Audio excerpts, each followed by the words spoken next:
This conference will now be recorded. Okay, so here we need to go to this SQL.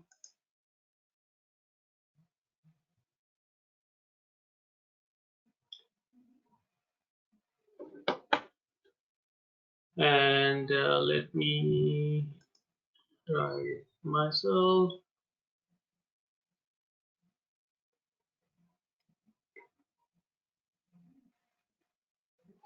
So usually what happens is in the interview they will ask you, okay, so I'm going to give you three tables and you have to join these three tables and then you have to give me the results, like specific results. So let's say that I want to know, like customer one, if the customer one have any order, then who is shipping that order, who is going to ship that order, who is the shipping company. Okay, so just try to understand, if you have to think like, okay, so we have a customer. At first we have to work with the customer, then we also have to work with the order, because we have to find out what orders this customer create. And then you also have to know that which company this like which shipping company is used to order these deliveries, like deliver these orders, like the products. So you have to think in this way. Now, as an interviewer, I will give you three tables. So I will say, okay, so let's say that you have a customers table, and in customers table you have a customer name, address, and then country. And first of all, you will have a customer ID. So these are the columns you have in customer table. Okay, these are the columns you have in customer table. Now I will also give you orders table. Orders table, where in order table we have order ID, customer ID, then order details. Maybe I think there is a one. Let me. Okay, so sorry, not orders. Orders table here. So I also have a shipper ID here. So I will get this shipper ID, let's say, not order details.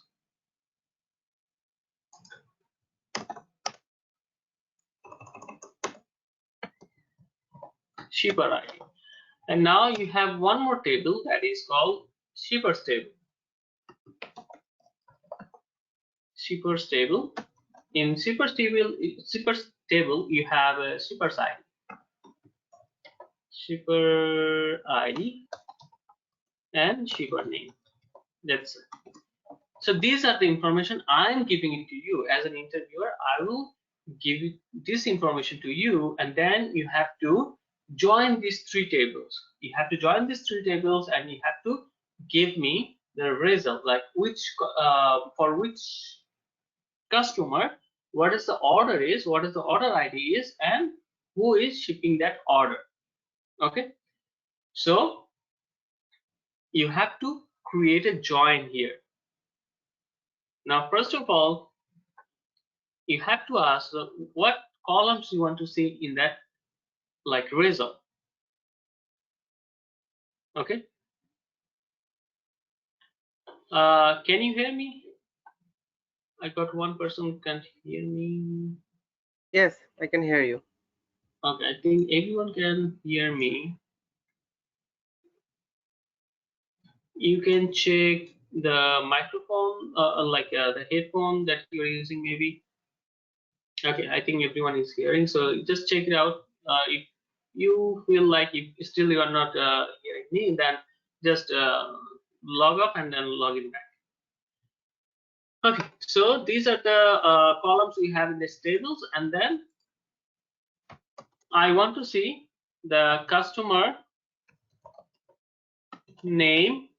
Either they will give you this column name, or you can ask what the columns you want to see the results. Okay, so you can ask, or they might give you customer name, customer ID, order ID, and shipper ID, shipper name.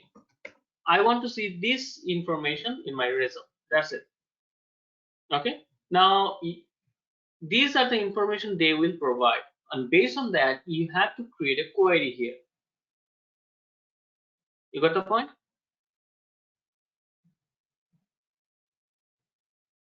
Now as far we know, if you know what are the columns you want to see the result, where you want to keep it, then you already have the table name, then you have to create a query. You have to use the from, and then after that you have to use this table's name with the joins, right? So till now it's a very simple one, but I will add one more condition here. But before we do that, before I add this condition, please go ahead and create this query. Write this query to get all the information from these three tables. Okay, so this is the question. You have to make a join between these three tables and then get this information. And it's 7:15 and you have 10 minutes to do that. Okay, and once you are done, please submit your query only with me. Okay, don't share with everyone. Yes, you can go to the W3 school and you can write your query over there. If you don't have the link, let me share that link with you. Or you can go here and write your query as well. So let me share this link. So this is the question, or you can say information. Based on that, you have to write this query.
I hope you can hear us now.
Almost 5 minutes is gone.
So I got one submission here.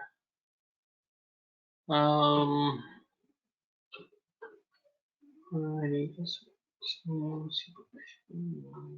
okay. So,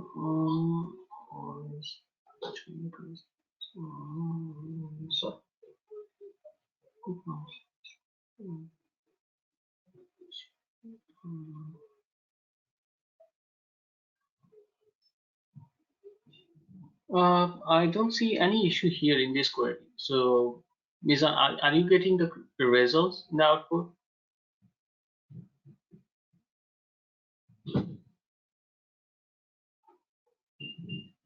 Yeah, so that's mean that you have written that query perfectly, and there is no issue with that. So it's 7:24. You have one last minute.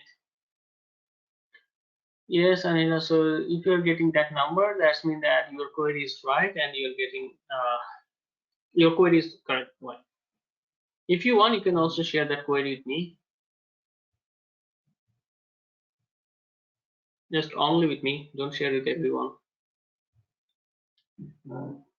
Okay, 7:25. So now that you have to stop whatever you have written. So you have to submit that. Don't write anything now. Just submit that query to me. I'll check, and then I will give you the feedback. Okay? I have one quick request. Yes. I know what is the foreign key and the primary key, but how should I say? But sometimes I'm getting confusion with regarding of this. When you have time, please clear it. I'll tell you about that. No problem. Thank you. No problem. Okay, so everyone, please share your query with me. Even though it's not working. I have a I don't know because I in like the in home I also try this website whenever I try to do the query I don't get any result like that. I can share my screen, I can share with you, but every time I try to do the practice also, but I don't get anything over there, but I don't get any result. Is there any issue in the browser or anything? Okay, I'll check it. I'll check. Okay. Just give me a second. So I got submission from Beauty, and Beauty, are you getting any results in the output?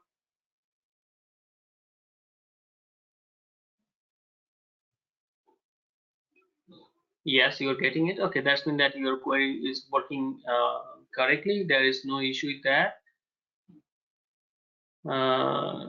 Okay, yes, I can see it. It should work. There is no issue. Okay, and suffering customer. So you have a typing mistake in customer's ID. Before customer ID, the table name is customers. So you have a typing mistake over there. So you just type all the columns name under the select, and after the from you didn't write the join. No problem. We'll check that. Okay. Anyone else wants to submit that query? No. Okay, so in the interview, they will ask you to share your screen, and they will tell you to open a notepad like me, this notepad, and then you have to write your query here. So whatever you are typing, they will see it. Okay, so it's not like you will type it and then you will submit it. Usually this happens in the interview. You have to share your screen, and then you have to show them what you are typing, how you are writing your query. Okay, first of all. Secondly, then now we need to learn that what is the queries. Okay, how you have to think and how you will write this query. First of all, as I mentioned that this should be my output. These all the columns I want to see in the result. So just get this column name here, and then before each and every column name you have to mention which column is coming from which table. You have to mention the table name here.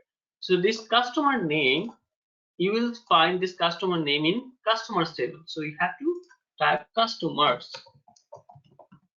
dot. So you have to use this dot, and then this customer ID, either you can take it from order table or you can take it from customers table, but prefer if you take it from customers table. Customers table, customer ID. Now order ID, it's coming from order table. So I will get this orders dot order ID, and shipper name is basically coming from shippers table. So it's coming from shippers table. Now these are the columns I want to see. So if you want to see anything, any columns in the result, then you have to keep that under select. Under the select.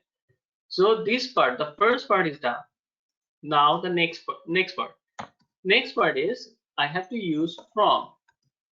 You know that you have 3 tables, so you have to get this information from 3 tables. You have to mention this 3 table name here, customers, then you have to mention orders table, then you have to mention shippers table. Okay, so these are the tables you need that information from, but you cannot type it like this way, or you cannot just keep this comma like this way. You cannot do that. So we have to make a join between these 3 tables. So what we will do that? How we'll do that? We'll keep these customers and orders. We'll give a name of the join that we want to do that. Okay, I will keep these lines separate in a separate line so that we'll work on these 2 tables first. Okay, so we have to give a name that what kind of join you want to do between these 2 tables. So let's say that we are going to do inner join. Inner join. So this I want to do inner join between these 2 tables, customers table and orders table. So I want to get matching thing. Okay. Now second thing is the 2 part of the join. First of all, you have to mention what kind of join you want to do between these 2 tables, and then after that you have to mention on which columns you want to make this join. So there will be like one specific column is matching in both tables. In this case, in customers table and orders table, there is one column is specific which is matching in both tables, and that is customers ID from customer table and customer ID from orders table. So you have to mention that this join is basically on customers dot customer. Let me make it bigger.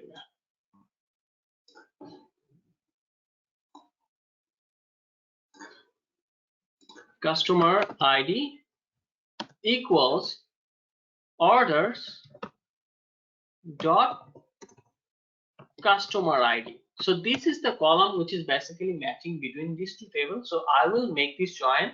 I will make the join between these 2 tables based on this column, customer ID column. Okay. Now my first join is complete. My first join is done. If you have more than one join, then you have to keep this join, keep this whole join in one parenthesis like this. You have to keep the whole join in one parenthesis, and then you have to think this join, this part as like one single table. So you have to think like that. This join is basically, I will consider that as a one single table. Now if this is a one single table, then I will make another join between this table and this shipper table. So I will just type here again inner join. I want to make this inner join with the shippers table on which basis you want to, which column you want to make this join. There is a one column which is matching in both of the table. Orders table, in order table I have a shipper ID, and in shipper table I have a shipper ID. So I will make this, I will take this column which is matching in both tables. So I will say, okay, so why don't I go for orders dot shipper ID equals shippers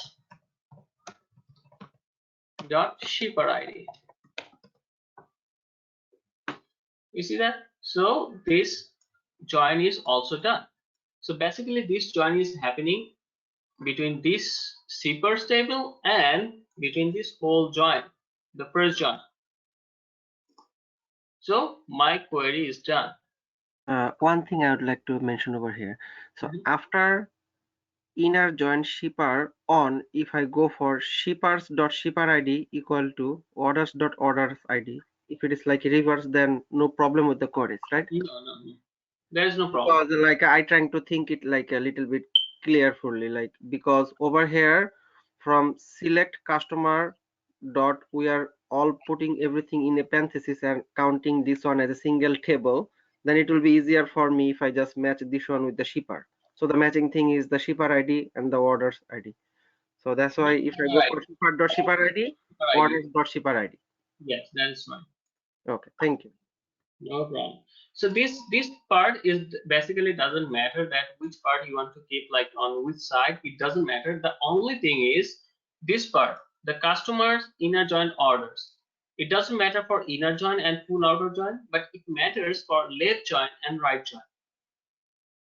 Okay, left join means that everything from the left, but if even though there is no information on the orders table, it will show you because I'm using left join. And if you are using right join, then everything from the orders table and the matching part from the customer table.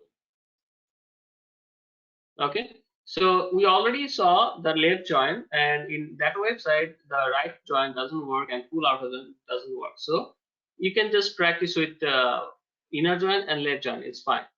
And mostly in the interview they will ask you the question, what is inner join, what is left join, what is right join, what is full outer join. But if they will give you any query to write, then you can just use inner join, which is fine. And they might ask you, okay, can you do the left join?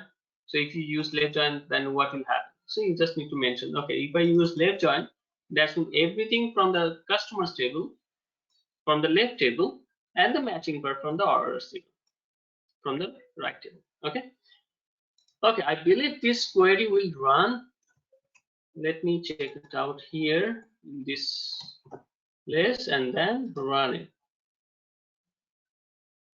Okay, so it says that join operation. So I have an issue here. Do I have it?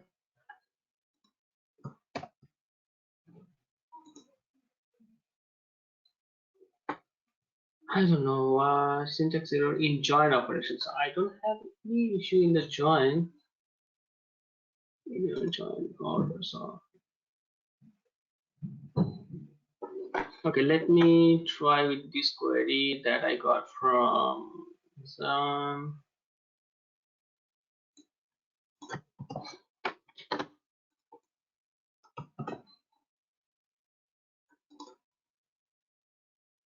Okay, so this is the same thing, almost the same thing that I wrote. Almost means that the same thing basically that I wrote, but it doesn't work. I don't know what is the reason is, but it should work. This W3 school have lots of issue between that Google Chrome and the Firefox. But it's fine. If you just do some practice, then it's fine. If you're able to do at least some practice, then it's fine. Okay, so I have to add one more thing here, that is customer ID. Customers dot customer ID. I want to see that as well in the result. Now you see that I can also see this customer ID here. Now this is the query that let me share with everyone so that you can use this query.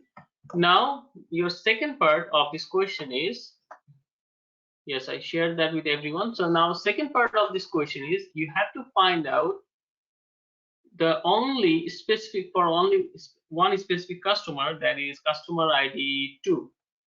Okay, so find out the orders for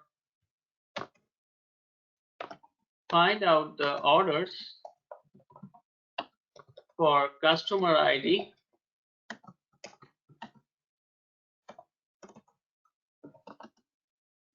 2. Okay, So I already shared that query with you. You just need to get that, and then you have to add this condition. So I want to see all the orders of customer ID 2.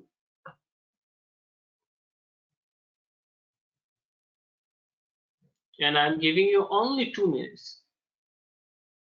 Only 2 minutes.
Safin, you can check this in the query. You can add this in the query and then check it if it is working or not.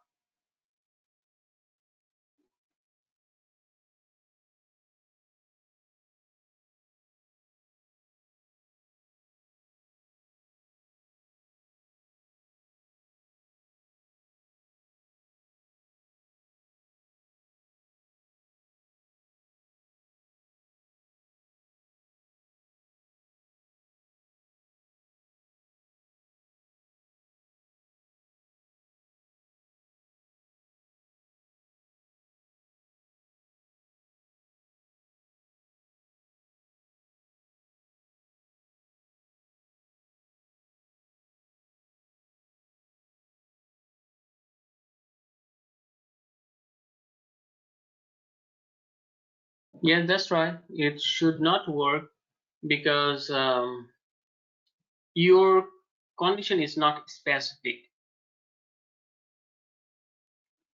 You are almost there. You just need to mention that where this customer ID is coming from.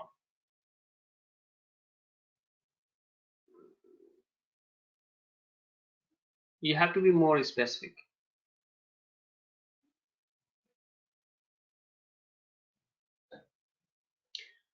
Okay, so 2 minutes is done. We don't have enough time for that, but I got only one submission from Safin, and that was almost there. She was almost there. So let's see. If I say that it's a normal query, there is no join, your condition is correct. So you are mentioning here like this, where customer ID equals to 2, right? Your condition is almost there, but because we have a join, make sure that this is very important part. Whenever you have to do join, every time you write any column name, you also have to mention the table name, where this column is coming from. Okay, so this customer name is coming from, we know that it's coming from customer table, because this customer name is not available in any other table, but still we have to mention what is the column, what is the table name here. So the only part you are missing here, that is customers dot. That is the only part you are missing here. So if I use this query, this condition here, run it, and then you'll see there is only one order, that customer ID 2 created, and that order is basically shipped by Federal Shipping. Okay, great. If it is working, then you're fine. So now you got the idea. In the interview, if they give you if they give you some they will definitely give you some information. What are the column name? What's the table name? And then you have to make the paper and pen ready to write down this column name and the table name in the paper. Okay, because they will just tell you only one time, and then you have to remember, and then you have to type it, right? So they will not give you in this format. They will not give you the question in this format. They will ask you that, and then you have to type it, and you have to write it down in a paper. You can ask them one or maximum 2 times, but you should not do that. So because that's why you have to keep pen and paper ready. If they are asking any query to write, they will give you the table name, column name, and then you have to write it first, and then you have to type your query. It will be very easy to write it. If you follow that, it will be very easy to write the query. And once you do that, that's mean that if you are able to do this part, that's mean your join is working fine, and you can make the on any condition. Okay, then it's 7:45. We should not go more than this because we have to learn API. So I will prefer if you do some more practice. So today I saw like you might didn't get enough time for practice, but you should do some practice on SQL, because SQL is the very basic one in testing. If it doesn't matter that in which post you are applying for, like QA analyst or QA software tester or automation tester, everyone, they will ask you at least 1 or 2 questions from the SQL, and sometimes they will give you this kind of question, like you have to write the query. Okay. Okay, so we are done with this SQL. I hope you got some idea from here. Now let's go to this API. First of all, let me create this. The difference between primary and foreign key. Just little clarification. That's it. Thank you. Okay, no problem. So if you see here in customer table, customer ID is the one that is basically unifying the customers, right? Right? Yes. That means that column is basically considering as a this one. The column is customer ID is basically considering as a primary key over here. Primary key for this table. Okay. In this table, in this customers table, if I have any other column, like for example, order ID, for example, or for example, I have some other ID, like employee ID or something like that, that will not be considered as a primary key, because there is a possibility like that ID might get duplicate. Like for this customer, maybe multiple not this one, not this customer. For example, like for 2 customer, 1 employee work for that 2 customer, or let's say that for 1 customer, that person have like multiple order ID. So that's why we have to find out. Actually, you don't need to find out anything. These tables have been created by the developers or the SQL administrator. So you don't need to do anything here. You just need to see what is the primary key is when you select, when you check the tables and the in the project, not the project explorer, I mean that in the workbench, then in that place it will show you that which one from this table, which one is the primary key. It will show you over there. But if you need to know that how you will make this join, just think about, okay, I have this column matching with this other table column. That means that I can make the join between these 2 column, between these 2 tables using that column. Okay, first of all, just forget about this primary key and foreign key. Okay, now think about, okay, which columns is matching? Tell me. In the customer table, I have a couple of columns, and in orders table, I have a couple of columns. So which column is matching with this between these 2 tables? Only the customer ID. Only the customer ID. So just think about that. I have to match, I have to make a join between these two tables by using this column. That's it.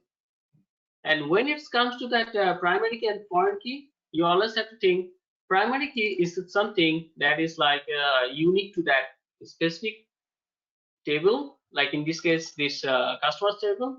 And in order table, there might be a multiple customer have like the same customer have a multiple order ID. So that's mean there is like a possibility of repeating this customer ID. So I cannot use this customer ID here in order table as a primary key. So that is basically I have to consider as a foreign key because this customer ID column is using in somewhere in some table as a primary key.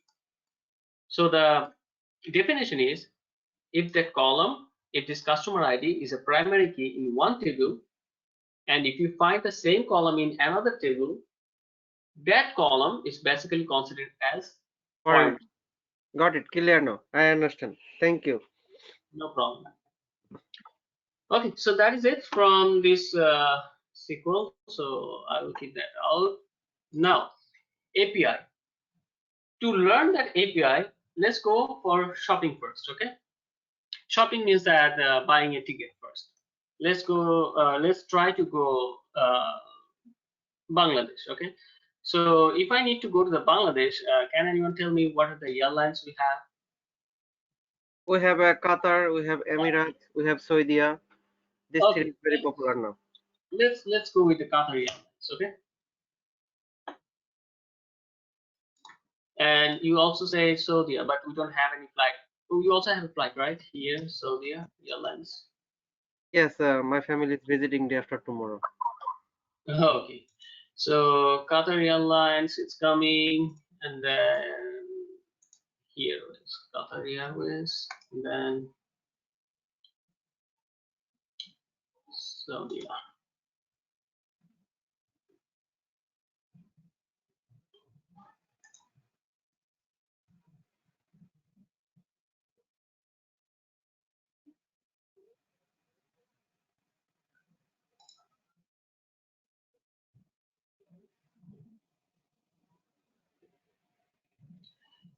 Okay, so these websites are like very slow, and there is a reason for that. Like lots of people are accessing this website, right, from different part of this world, and that's why they're hitting that their database, and that is the reason it's making this website very slow. Not only the database, that UI also is very slow.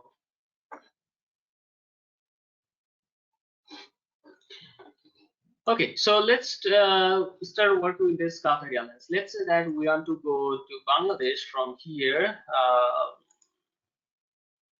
Okay, I'm not able to. Okay, so I have to select this one first. Hide options. Okay, so no. Selection. So I'm selecting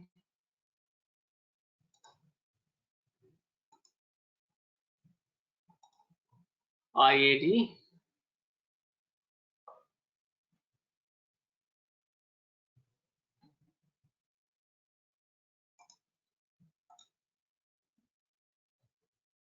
And okay, so why it says that this IAD?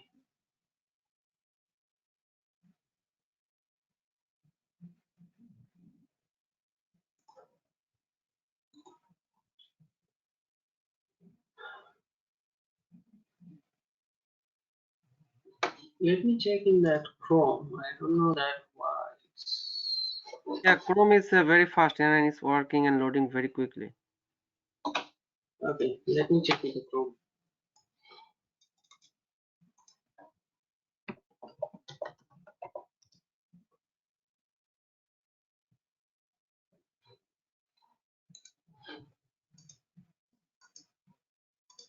Let's use Turkish Airlines here.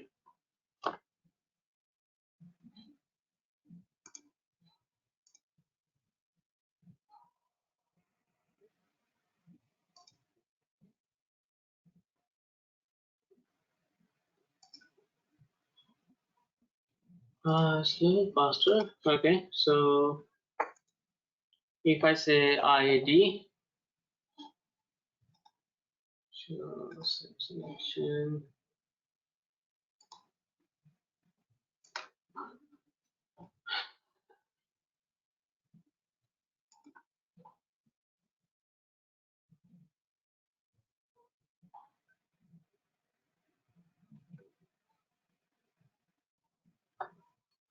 It's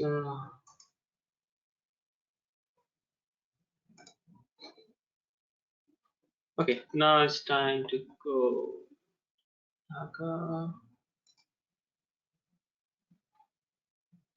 Let's say this is the dates, and I want to see the flights. Now, when you click on that flight, it's still loading. So, am I connected? Yeah, I'm connected to the flight sheet. So now what it's doing is I have selected my source country or source city or source airport, and I also selected the destination airport, and then I selected the from dates and two dates, and then how many passengers, right? So after that I click on search, and now based on that information it will check in that Qatar Airlines database, and it will give me that information, right? Ah, this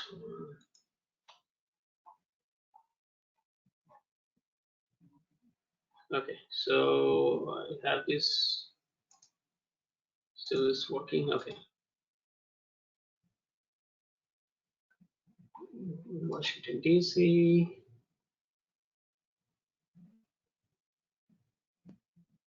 And one tip to everyone: if you are planning to buy any ticket, don't use the Chrome or Firefox directly. Open that browser in incognito mode and then browse that websites, like these airlines websites. Okay. Otherwise, after a couple of hits, you will see the price is raising. Okay, so Dhaka, and then the dates. I will select this date from here to from here, and then click on OK, and click on search. Once I click on search, it will still it's still loading the results. So basically, both of the airlines is getting the results from their database, right? All this information is saved in their database. Now they will do this query. If you see that, they are running this query in the background, and then it's providing me this result. It's the same thing we are doing in that writing the query here. In the same thing, like it was in this case, like I want to see the price and the time and the dates, and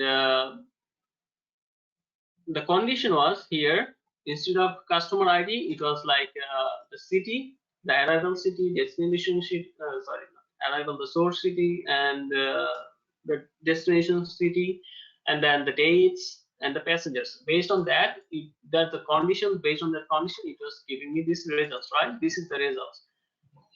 Now this Qatar is still working, so let me refresh this page. Let's see it's happening or not. Okay, so this airlines, this Turkish Airlines is giving me this results. Now this results is basically it's getting it from their database. You understood this part? Yes. Okay, there is no question on this one. So Turkish Airlines have their database, and they already have all that information in their database. And whenever we are doing this kind of search, so basically they're doing the query and getting the results and giving them the results in this website, in this page. Same thing it will do in the Qatar Airlines. So it will get the result and it will give me the price on the dates. The thing is, these are like for each and every website, like we have like a couple of options: Turkish, Qatar, Etihad, Emirates, Saudi Airlines. So we have a lot of options, right? the problem is, if you want to see the if you want to see that which airlines have the lowest price or the best offer, you have to go each and every airlines, and then you have to find the dates, and then you have to insert the dates, you have to search, and then you have to compare by yourself, right? That is like something like hard working we have to do. Am I right? But do you know there are like some websites where you can just use this information. If you just click on search, it will get all the information from different airlines, and then it will give you the results. Do you know that? Yes. Okay. Any names? There is lots of them, like cheapflight.com, then fly something. I forgot. There is lots of them. Okay. So there is one more, is a Kayak. Kayak is one of the popular website where you will search this kind of thing, and then you will Sometimes get the booking.com also works fine. yes. The same thing, like Cheapier. I think it's a Cheapier. Cheapier. There is another website, Cheapier, where you can go and search for. Okay, it's not coming in. Let me go back. TPR are also very good. Yes, Cheapier is also good. I used mine one last year with the TPR. Okay, but I think okay, so it's now here. So if I just type here Dhaka, then I have to provide the departure dates, return date, and then everything is fine. Click on search flight, and it will give you the results. So same thing, it will happen here. Instead of this one, I will say Dhaka, and then I'll keep the same, like whatever the dates are there, I'll not change it. Then now it's loading the results, right? So this is basically, it's saving our time. We can see, yeah, Expedia, that is also a good website. So now you see that it's still searching, and it's giving me the result from different websites. Gulf Air, Singapore Airlines is also already giving me some results from here. Let me check in the here, and it's loading. It's loading means that it's getting the information from different airlines.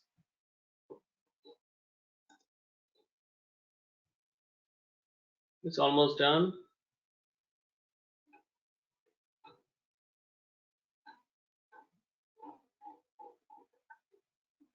And this one is still loading. Not sure why it's showing like this.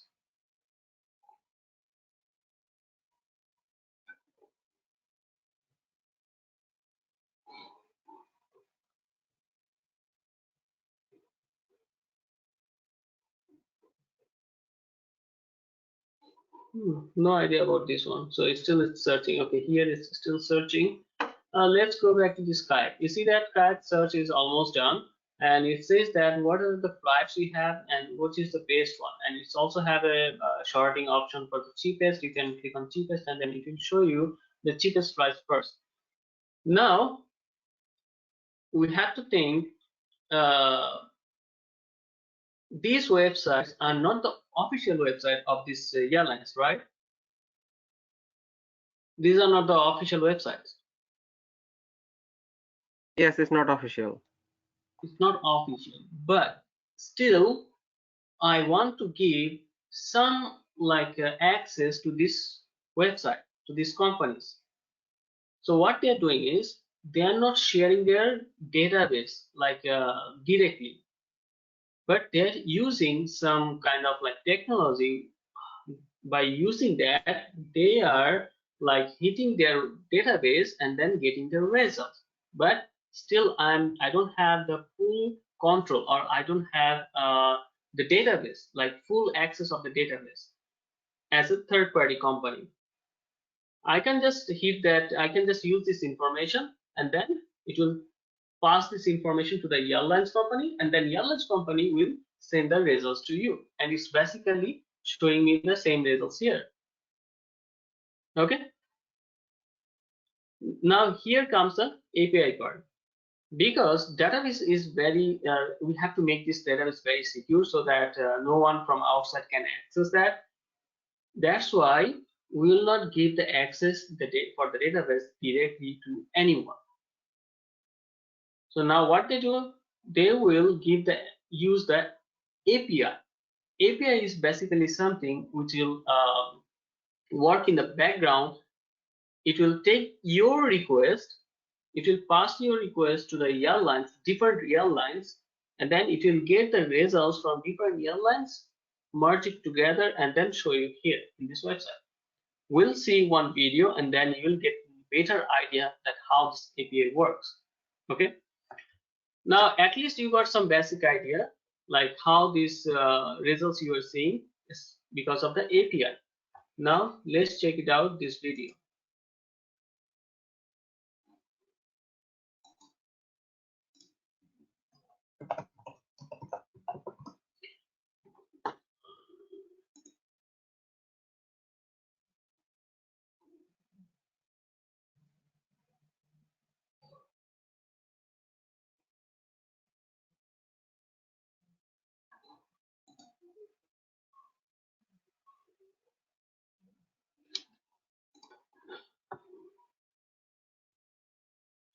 Either my internet connection is very slow, it's not working properly, or their website is very slow. I think your internet connection is slightly slow. I don't think so, because this is only the Qatar Airlines is taking more time to load. Because other than that, all the websites, like except this YouTube, yes, that's right. But the YouTube is always a like huge content website, so it will take more time to load, which is correct. Okay, in the YouTube, I will search API.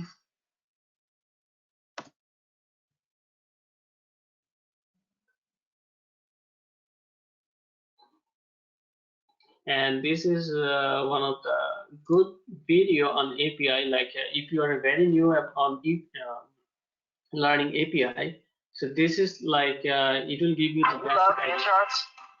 Here's how easily you can build one in QuickBooks. Let's map out the tasks for your day. Okay. So this is like almost like 3 minutes video. If you just see that, even your idea about the API will be very clear, and then we'll go from there. Okay. Let's check this video first. And this video is from MuleSoft. It's a company who can provide these API services. So we'll not go and look.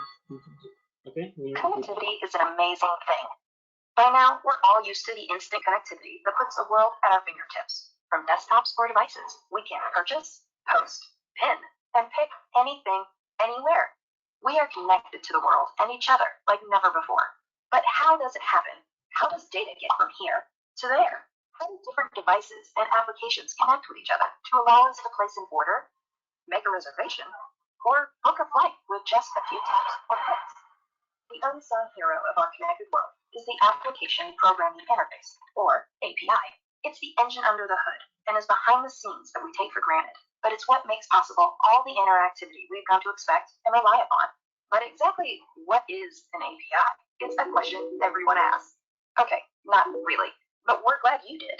The textbook definition goes something like this. In computer programming, an application programming interface, API, is a set of routines, protocols, and tools for designing APIs to operations and Okay, to speak plainly, an API is the messenger that takes requests and tells the system what you want to do, and then returns the response back to you.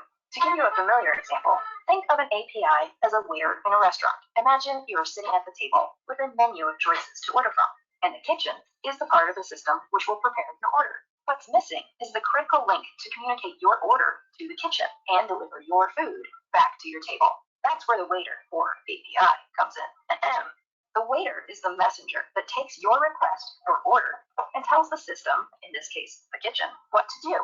and then delivers the response back to you, in this case, food. Now that we've whetted your appetite, let's apply this to a real API example. You are probably familiar with the process of searching for airline flights online. Just like at a restaurant, you have a menu of options to choose from.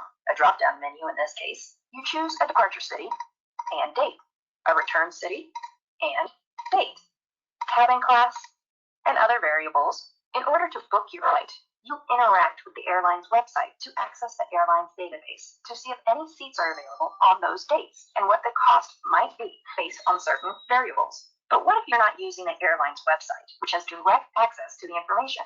What if you are using an online travel service that aggregates information from many different airlines? The travel service interacts with the airline's API. The API is an interface that, like your helpful waiter, can be asked by that online travel service to get information from the airline system over the internet to book seats, choose meal preferences, or baggage options. It also then takes the airline's response to your request and delivers it right back to the online travel service, which then shows it to you. So now you can see that it's APIs that make it possible for us all to use travel sites. The same goes for all interactions between applications, data, and devices. They all have APIs that allow computers to operate them, and that's what ultimately creates connectivity.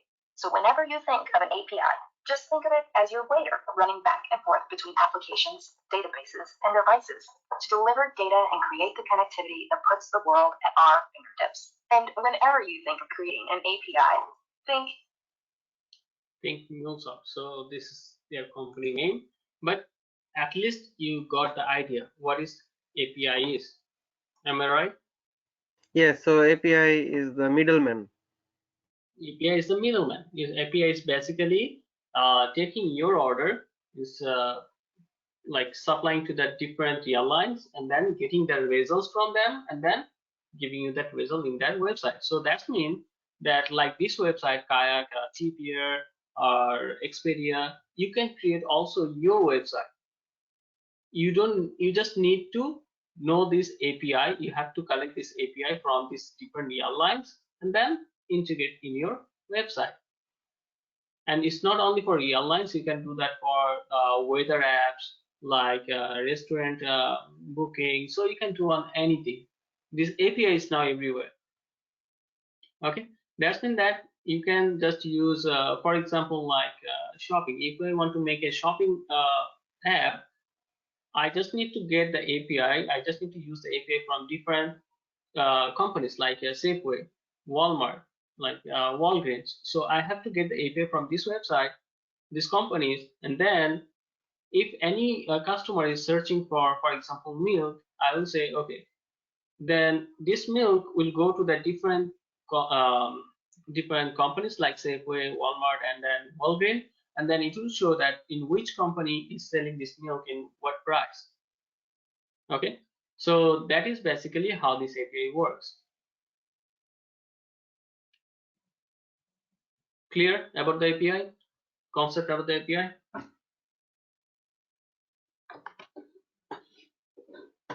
Okay. I got 2 yes, 3, 4. Okay. That's mean that you have the basic idea about the API. Now we will learn how we can make this request, how this request work.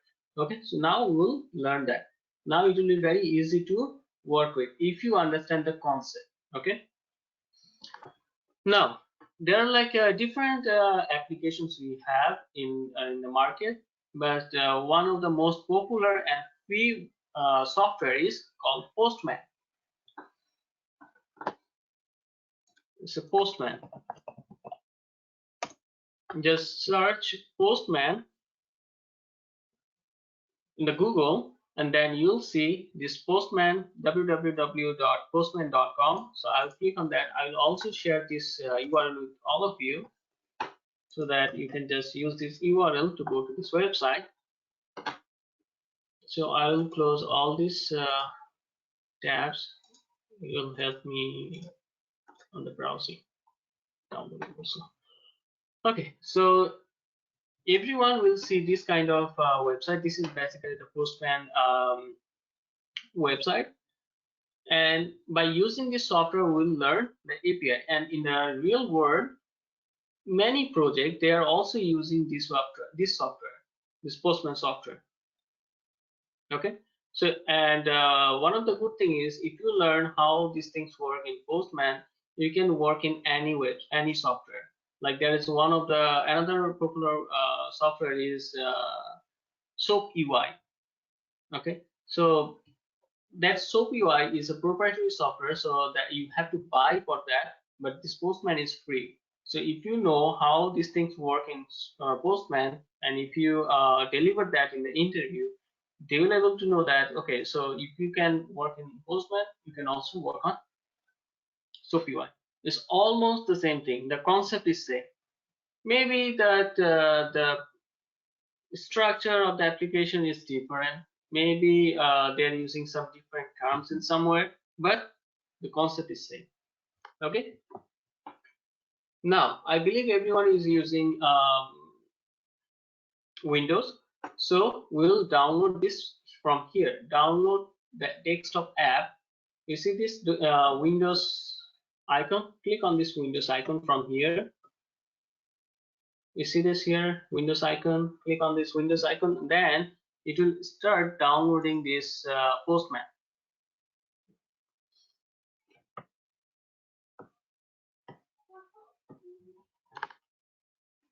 Okay, it will take you to the another page, sorry, and then it will, there is a one option for Windows 64-bit. Click on this Windows 64-bit, and then it will start downloading. It's a very small, like 164 megabyte software. It won't take long.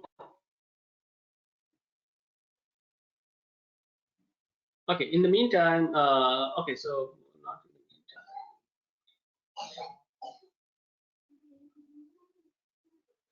meantime. When you go to this website, there is a Windows sign on the left side of this page. Let me show you again.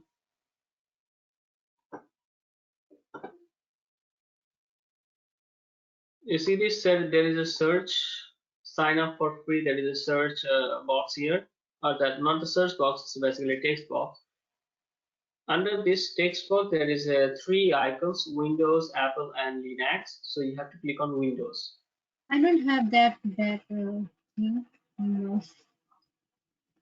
I don't have this window Apple, this one. I have only this text box, but not this Okay, one. let me share this link where you can go and just click on this Windows 64-bit. Okay, just use this link.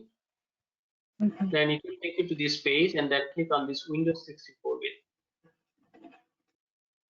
Or I can make it more easy for you. If you just click on this link, then it will download that software. I just shared this URL with you. If you just click on this URL, it will start downloading. You don't need to even click on this button. The last link.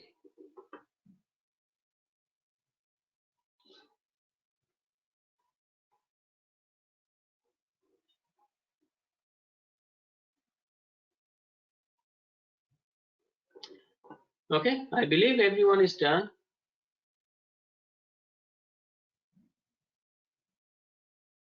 With downloading this software.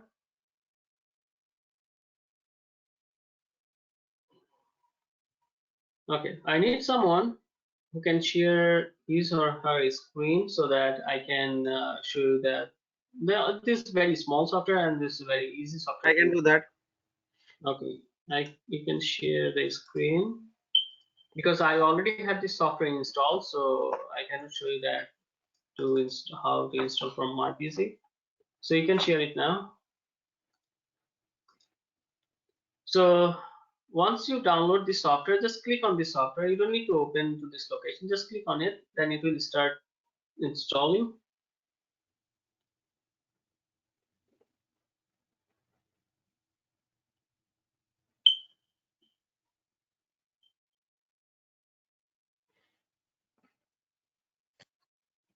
Did you want us to click on the, where did you want us to click?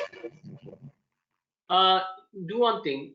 Click on the last URL that I shared, the last link that I shared. Yeah, I did that. And then it downloaded. I can see that I have it. So do you want us to click on that? Yes, just click on that, then it will start installing.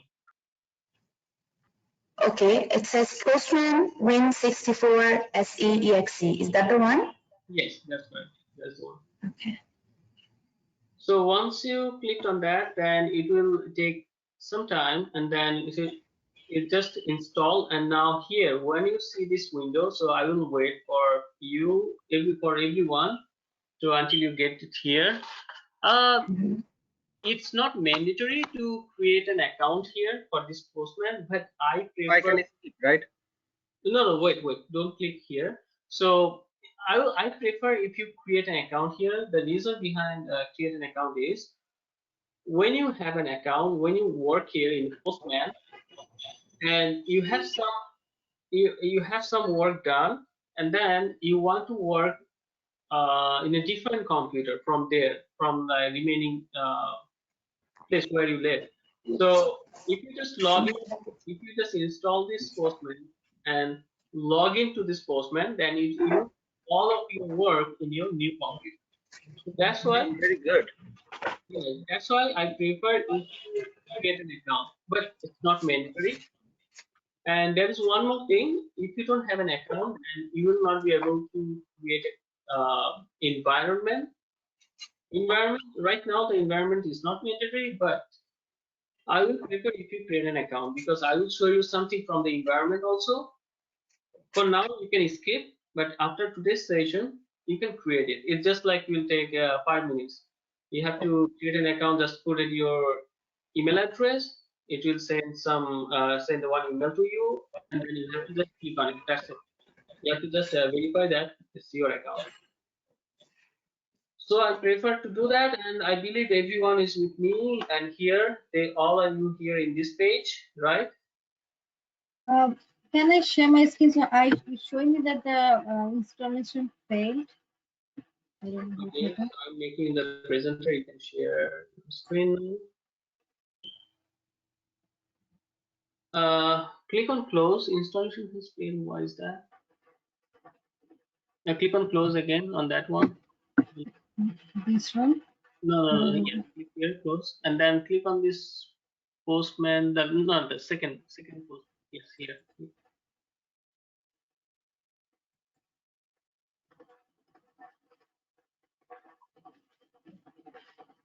Did you click on that? Okay, it's coming. Okay, so you click twice. Okay. Yes. You have to close one of them because otherwise, take the other one. You have two open, so it's trying to install for twice. I don't know that if you get any error or not. You might get an error for one at least. So Try to close one from here. Right? Yes, close. Click on close. Yeah, that's it. So let's check the other one. That is already installing. So click on that. So installing Postman.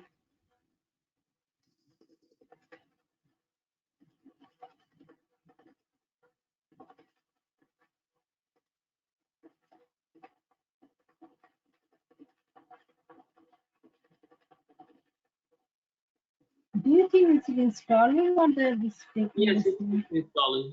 It's coming.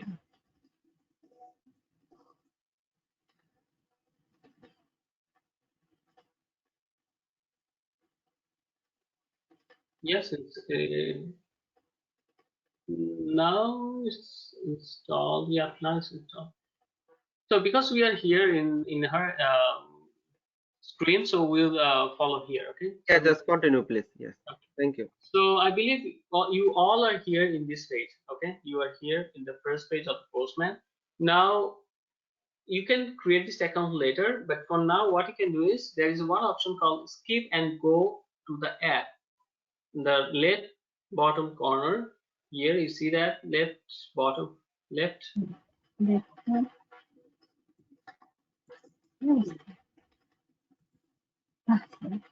Okay, so now see that down there under the create free account, sign in, there is a Yes. option called Skip. Yeah. Yeah. Here. yes, click here. Now here, this is your app where you have to do all of your job. Okay. So if you see this screen, that's been that your Postman got installed perfectly without any issue, and then we can start it from here. Okay. So before I start, it's already 8:25. Let's take a break, and then after the break, we can start from there. Okay. And in the meantime, Nasida, because you are sharing your screen, can you please show me that query that you are telling me that you have some issue in that query? Yes, so I did that one. So I think I should have some type mistake. So that's why Oh, now when it's I got, working. yeah, it's working. Okay, okay, no, that's fine then. Okay, so then takes let's take a break until like 8:40, and then we'll start at 8:40 again by continuing this Postman. Okay. Okay. Thank you. Okay, no problem. Let me share my screen. So let's go for a break and come back at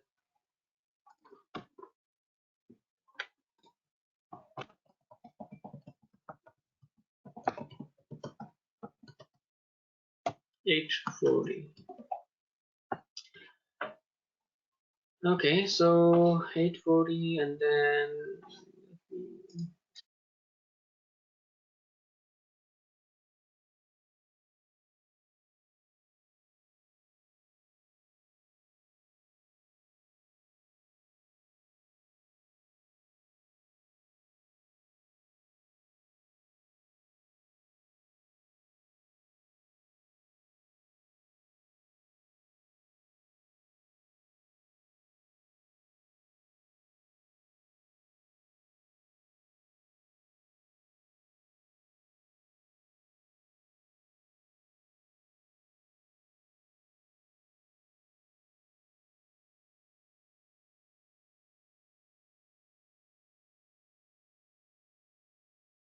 This conference will now be recorded. so it will be like this in your case, but let me see if I can show you from workspace.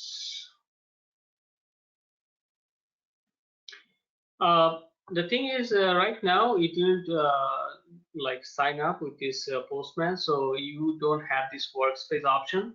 If you have sign in, then you will see that you are able to create a workspace. So I can say it because I'm logged into this Postman. This is not like mandatory for today, but you can like sign up after today's session before the next session. Okay. So let me create one workspace here with I already have a September 22. How is this possible? Okay. Okay, that is September 22. Okay, all right. So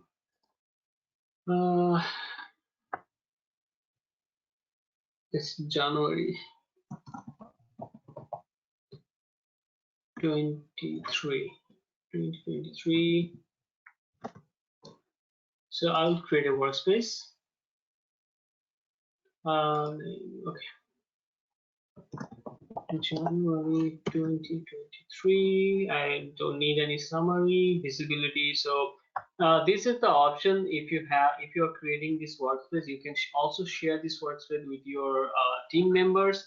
So, or you can make it public for everyone. So you can, there are like some options here. If you want, you can select any of this because you're not going to share with anyone else. So it's up to you. But I will keep this with the team, and if I just click on create workspace. In case if I want to share this workspace with all of you, I can do that. So I'll just create with the team. So now for the very first time, now you can see you have this kind of screen. It's not like January 2023, you see that, but it will be like empty. Everything is kind of like this, right? You can't see anything here. right? And this is the place is basically you don't can you share the screen? So let's see that what you are seeing here in this Postman. Yeah, so just click on this overview. If you just close this overview tab, yes, close this overview tab. Then this is the screen. So we'll start from here basically. Okay.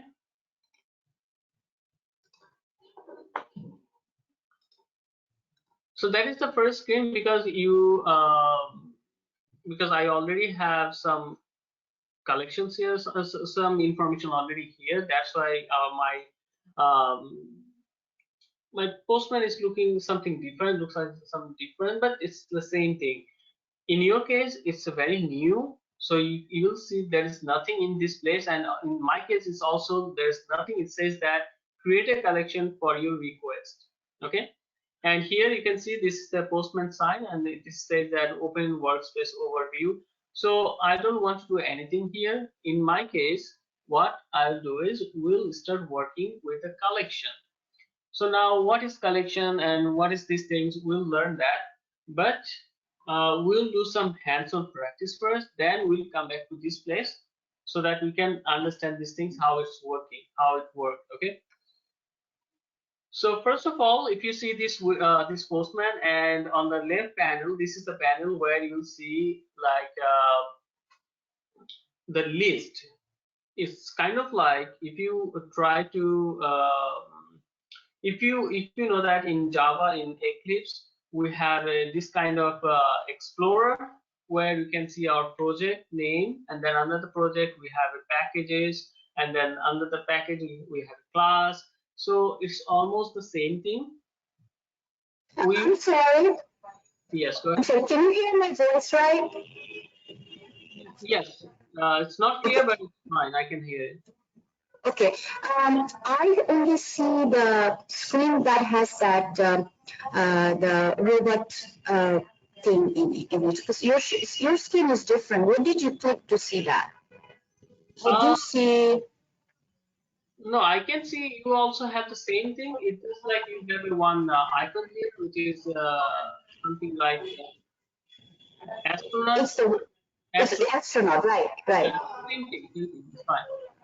It's okay. Okay. It's okay. It's okay. Because underneath of that icon, you see there is a button called Create Collection, right?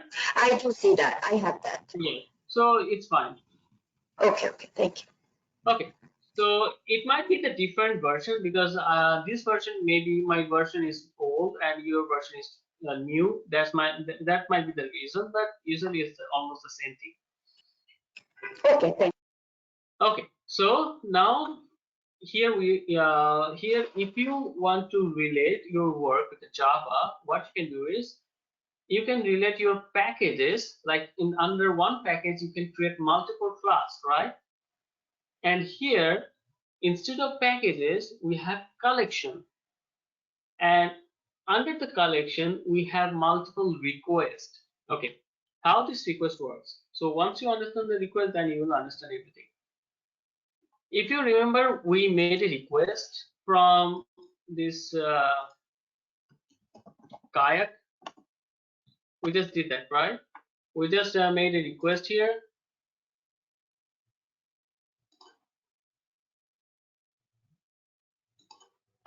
So it's IAD, and then these dates, and then click on search. Once you click on search, basically what this kayak is doing, this kayak is making a request. This kayak is making a request in different airlines by using these options. Okay, so kayak is telling Etihad that, okay, so I want to get this information based on this option. The departure city is DC, the arrival city is Dhaka, and then I need the dates is between these. And did I click on search? I did. Okay. So I want the information based on this input. So now what it does is like it's submitting this request to each and every airlines. So I use this term request. Okay, so why I make this use this term request, because this website requesting information to the different website, right? So that's why in Postman we have this called request. So what it does is you will use a URL, like whatever the URL here they are using. So we'll use something like that. We'll use a URL, and then we'll hit to the database, and we'll see that if we can able to see any data or not. Okay, so we'll go to that part, but this is about the request. Request is basically you want to make a request to see any information. Okay, this is the request. Now you might have multiple requests, and for multiple requests and to make it organized, you can keep this multiple requests under one folder or under called like collection. Here we call this as collection. And in Java, when you work like a same kind of classes, like for page object model classes, we keep that in page object package. For the script, we keep all this script under the test script package. So the concept is almost same here. We'll keep all our similar requests in under one collection. So we can have multiple collection, which is fine. Okay, so let's create. First of all, you have to create a collection. In the Java, if you remember, after we created this Java project, we have to create a package. Once we create a package, then we are able to create a class, right? Here, the same policy. You have to create a collection first. So click on this create collection. Once you click on this create collection, then this collection is created. It's very simple. This collection is created with this name, new collection. Now, if you want to rename it, you can rename it from here, like new. I'm giving the same name, but without the space. Okay, new collection. Now, under this collection, if you want, you can make hundreds of thousands of requests. It's very simple. Either if this is for first time under this collection, it will give you this option here, or what you can do is you can click on these three dots, and then you will see the option called create a request, add request. Okay, now let's say that if you don't have this option, for let me remove this collection, delete this collection. Let's say that you don't have this collection. Now, how you will create if you don't have this button, create collection? You see these three dots? Just click on these three dots. Oh no, for this collection, sorry, you have to click on this plus sign. Once you click on this plus sign, then it will create this collection. You see that this collection is created. Now, if you want to rename it, you can rename it from here. Let's say that it's a new collection 1. Let me rename it new collection 1. And under this collection, I don't have any request. Till now, I don't have any request. I want to make some request here. So let's create one request first. Okay. So click on these three dots and then click on add request. Now, once you click on add request, it will by default, it will create a request here. And the request name is new request. New request. If you want, you can also rename this request. Okay.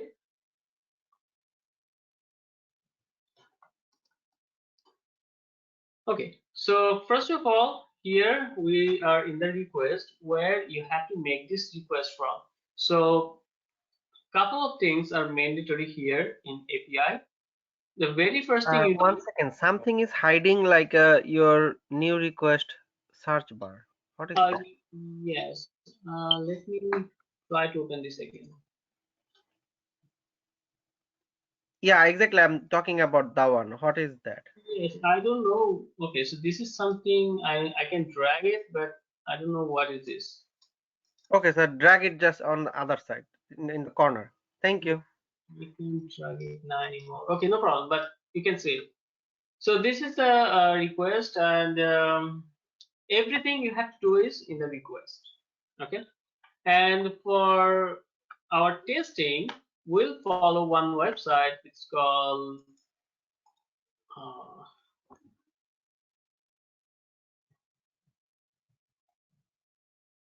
Regress. I believe it's a regress.in.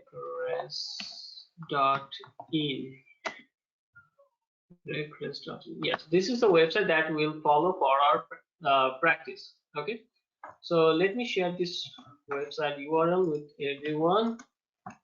So once you click on this URL, you will navigate to this website, and here it's already some of the information is already provided. You can use this information to make your request.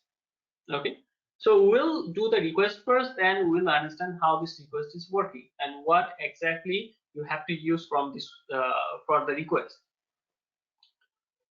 Okay, if you remember, in database we have a select. Select is to get the information only, right?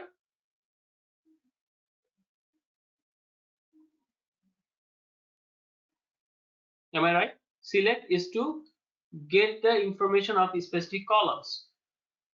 Okay, now if you want to update anything, then we have another keyword that is called update. Instead of select, we have to use update. Now if you want to insert, like if you want to add a new thing in the database, then you have to use insert into. Then if you want to delete something from the database, then you have to use delete. So these are the basic keywords in the database we use, but mostly you will be using select.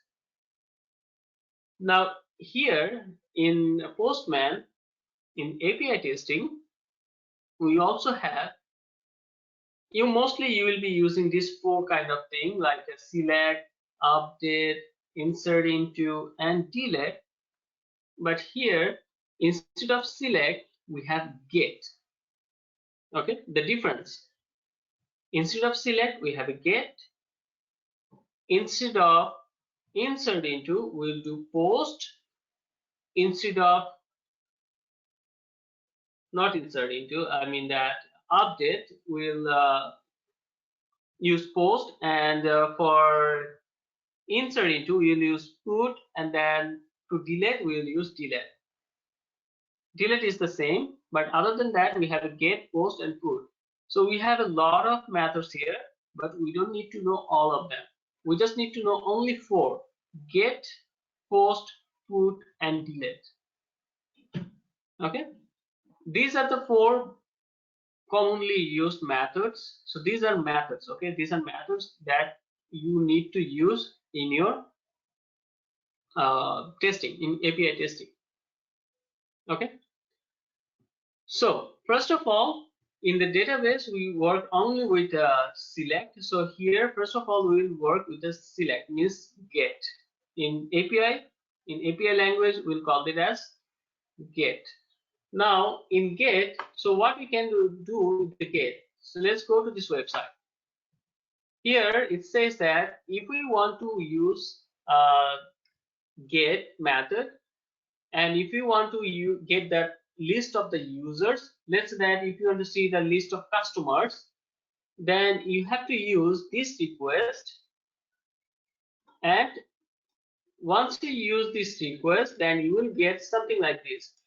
So basically, in the real world, in the real work as well, you will see this kind of information is provided to you. You have to make a request by using this information.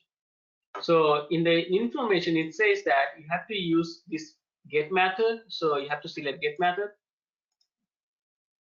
It says that you have to use this URL. Then you have to use this URL here. This is the place where you have to paste the URL. And then once you click on send, then you're supposed to get this 200 response. So I will come back to this part later, but let's do this part first. How you will make the request. So first of all, we selected the get. The next thing is we have to use the URL, because without the URL, this is a mandatory part in the API testing, that you have in each and every request you have to use the URL. Without the URL, you will not be able to make any request. So this is the mandatory part in API testing in each and every request. So how we'll get this URL? This is not the full URL. The full URL is basically like the same we did for driver.get. This is the part of the URL. So what we'll do is, this URL you can either copy it from here on the top of the address bar, or what you can do is you can right click on this part of this URL, right click on it, and then just click on copy link address. Second last option is the copy link address. Do that and then come back to this Postman and paste it here. Now you'll see the full URL here. In the website, it's showing only the part of the URL after the .com.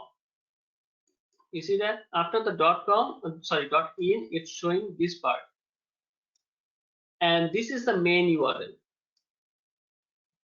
Without this main URL, this part of the URL will not work. So make sure that whenever you are getting the URL, you are copying the full URL with the sub URL. Okay. Now you have this URL, you have this method. Now it's time for click on this send button. Once you click on this send button, it's sending your request. You see that it's sending your request, and based on your request, it's giving you some response. Means that some results. So in API testing, we'll not call that result, we'll call that as response. Okay. So the summary is, if you are using this website, it already gave you some request, like some example request. You have to use this example request, like for this request. This is a get request. You have to select get method, and then you have to use this URL, API URL, and then click on this send button. Okay, so let's do some practice here. So first of all, you have to create a collection, and under that collection, create a request. It's up to you if you want to rename that collection, or if you want to rename this request. If you want to keep it that same, like whatever it created with the name, you can also keep that as well. And then by default, it creates with the get method, so you don't need to change anything from here. But if you want, you can also click on this drop down to see all these method names. But mostly we use this get, post, put, and delete. But now we'll work with the get method. Get method is basically to get the information only. It will not do anything extra. It will only get the information. That's why it's a get method. And then this is the place where you have to place the URL. Okay, and the URL is, you can go to this website. The first one option is already selected. You just need to right click on this request part, right click on it, and then click on copy link address. Click on copy link address, and then go to this Postman and paste it here. Just paste it here.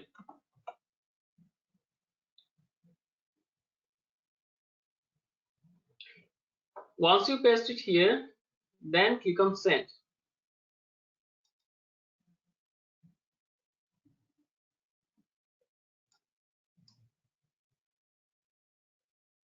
Okay, so if you're done, that's mean it's working.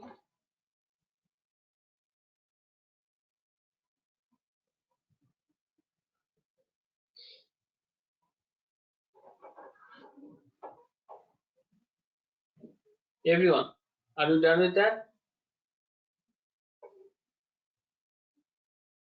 So I got 2 yes, 3 yes, 4 yes, 5 yes. Okay, so I think we already there is no issue with that first request. So once you click on this send, you are getting some information here on the down, and basically we call this as response. Okay, we call this as response. So there are like specific terms you have to remember. So under each and every collection, we have multiple requests. So these are all requests where you have to work. So in this request, first of all, you have to select method, which method you want to work with. Second, you have to place the URL. So URL means that not this part of the URL, the whole URL. Okay. And once you are done, then you just need to click on send. Now, as a tester, what you will do, what you will verify, why you are doing this API testing. So basically, this information will be provided to you, like it will come from either developer or someone from the team, that if someone is using this information, then that person will get this response. This response means that for this information, for this method, for this request, that person will get 200.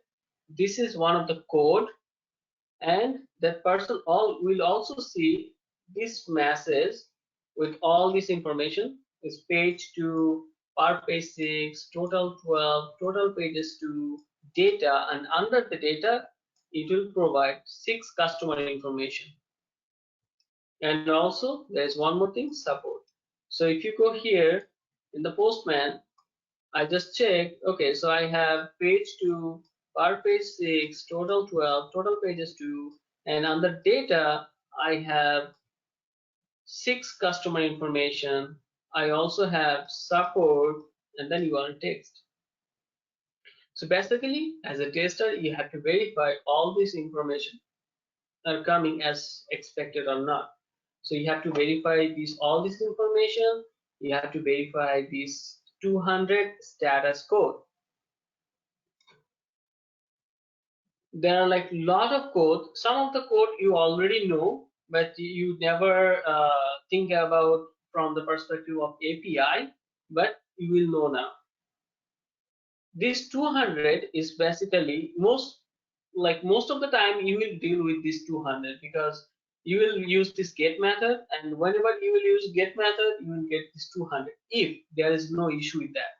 But if there is any problem, let's say that this link is broken, okay, this URL, I miss something from this URL, and then if I click on send, what will happen? Will it show me this information? No, right? There is no URL. There is no this kind of URL is available to get this information from. No response. That means something wrong with the URL. Something wrong with this URL. So in this kind of situation, you will see there is no response.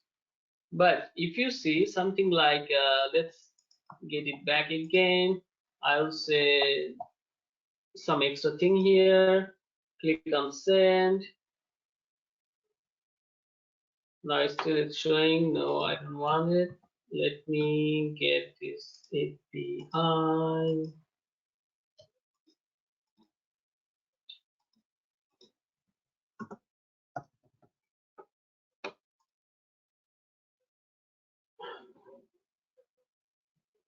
You see that there is no URL, there is no request I can make with this app with the extra P, and that's why it's giving me 404. The code is 404, and in your real life you might be seeing this code sometime. 404 not found. Yeah, sometimes in Google or any browser, we type the wrong URL. This in appear in our screen 404 code error.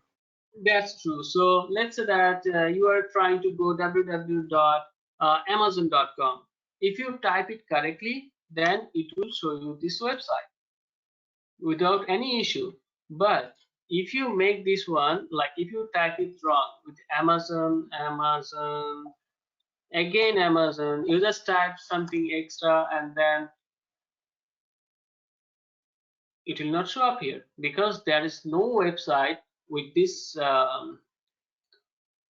web address, right? So that's mean that you will get 404. In my case, it's like some protocol error, but you will see 404. The page not found, something like that. So basically means that this place you will see all the codes. What are the different courses? I will give you a list of code that you need to remember for the interview and as well as for your work. So most of the time you will deal with that kind of codes. Okay. So let's get back to this I here and then click on send. Once you click on send, then you will see 200 here.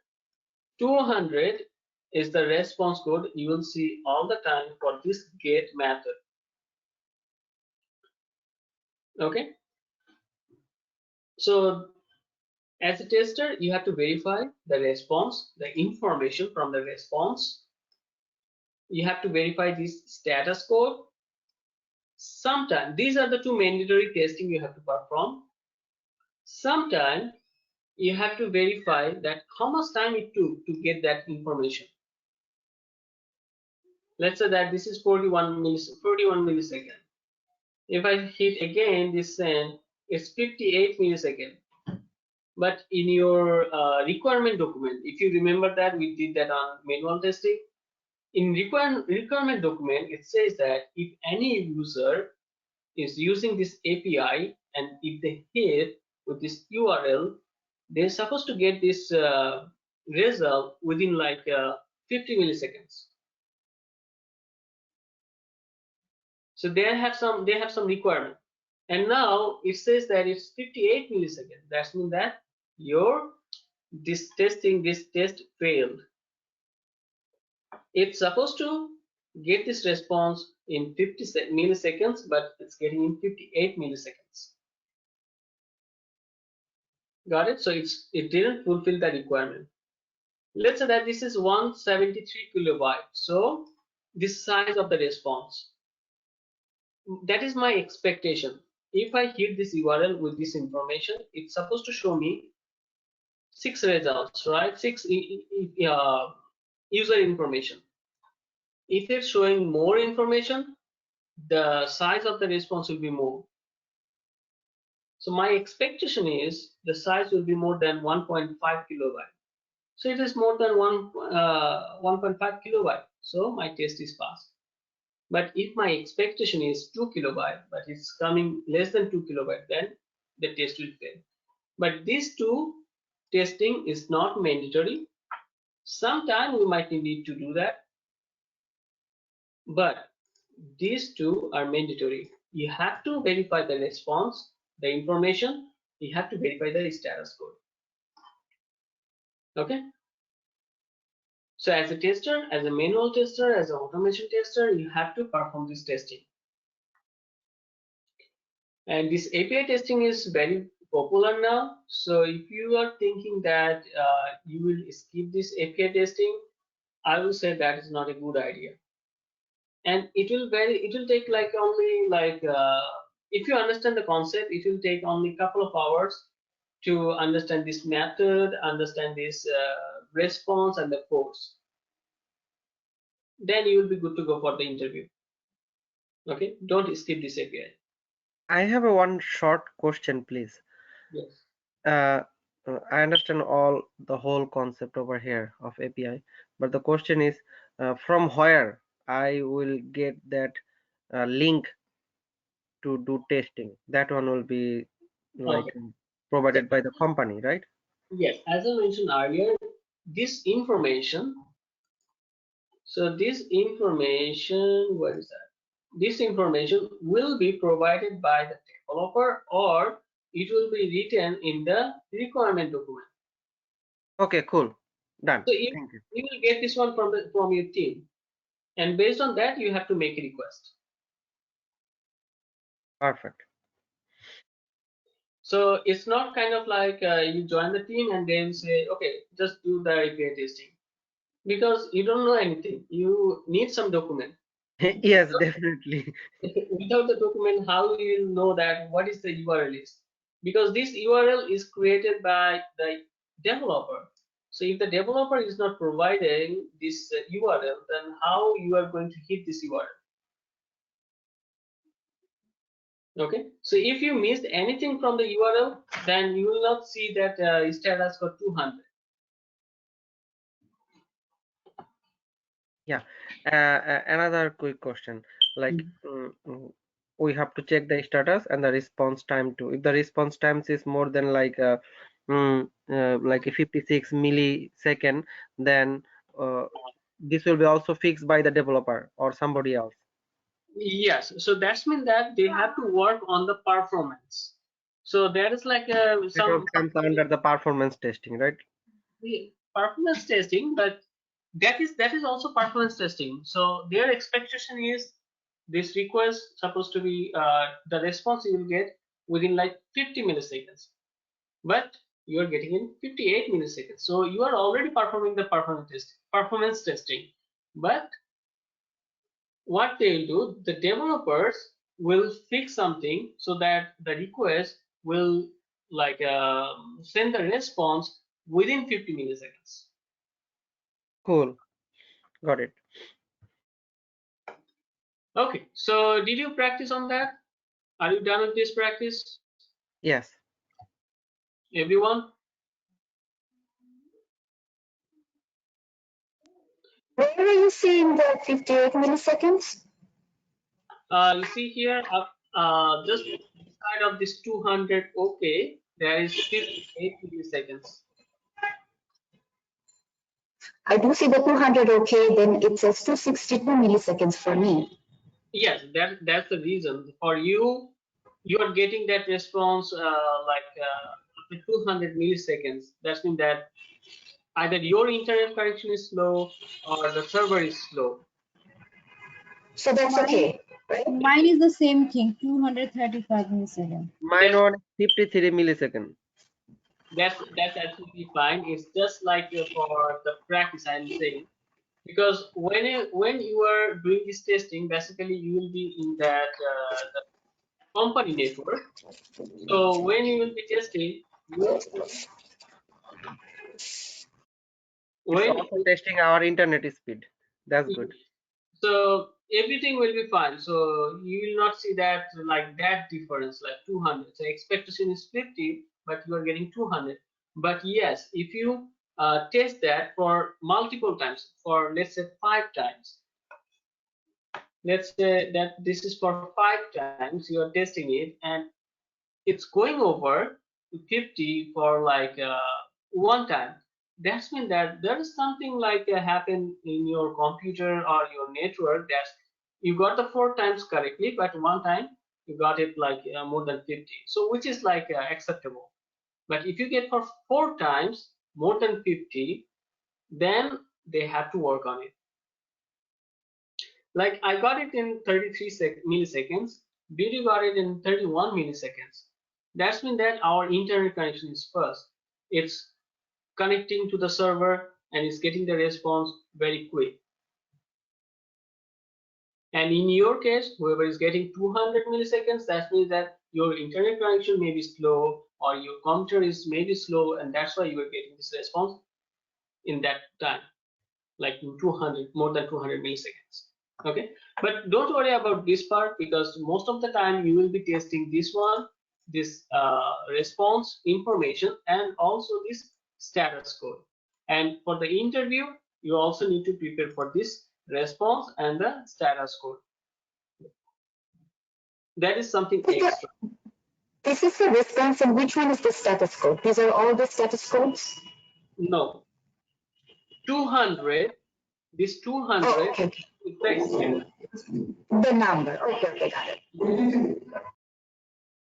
And here, this is the response. Let's say that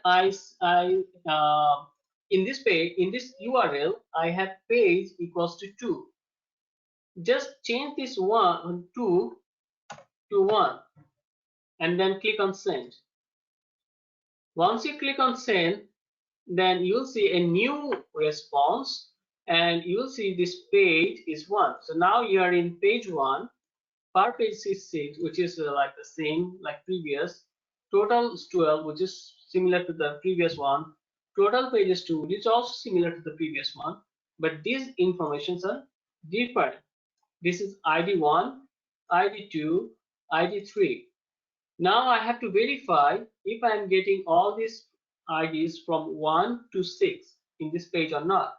You see that I'm getting it. And now if I want to verify, okay, so ID 6 is supposed to have this email address, tracyramos@directors.in. First name supposed to be Tracy, last name supposed to be Ramos. If you are working as a manual tester, you have to verify that these things manually. You have this document. You have this document here, and then you have to verify that manually if you are a manual tester. But we can also perform some automation here. I will show you that in our next session. But right now, we'll see how can we just get to familiar with this Postman today.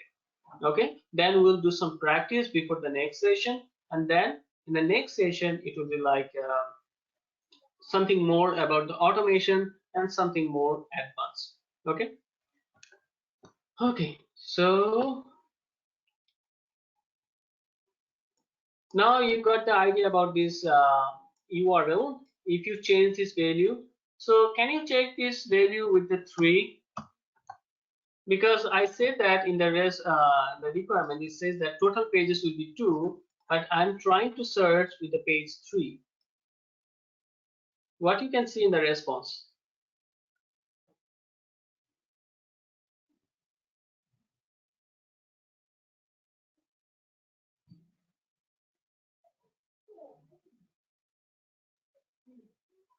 So page 3, per page 6, total 12, total page 2.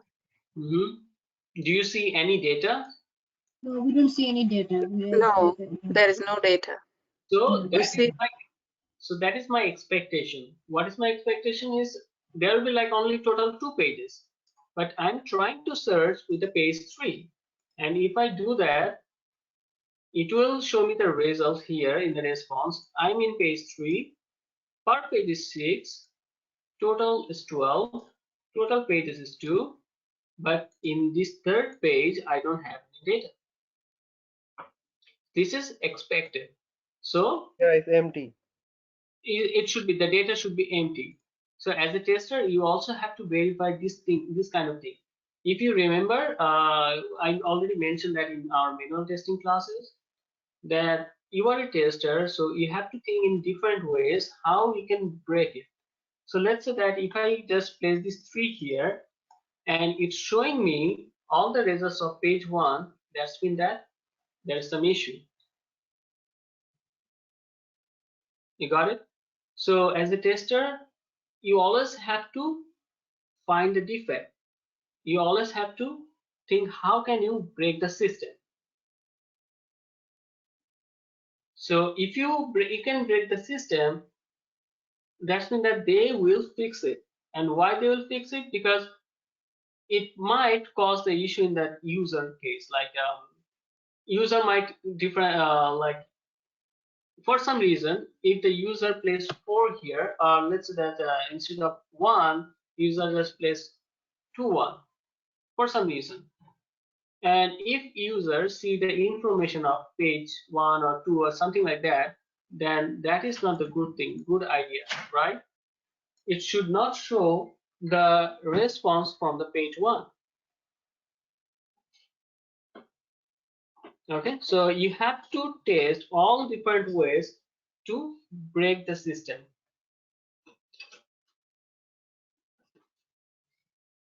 So let's go to this our second thing here. Now the first request is list users. List users means that it will show you the list of users from a page. list of users from a page. Now click on the second one. You see that get single user. Once you click on the second one, now the request is little different. You see that the request is little different, and also the response I have 200, which is same to my previous request, but the response body is now little different. It's just showing me only one user information or the customer information. Okay, so now use this information, the request, and then send it and see if you are able to get this status code 200 and the response for this ID 2 or not.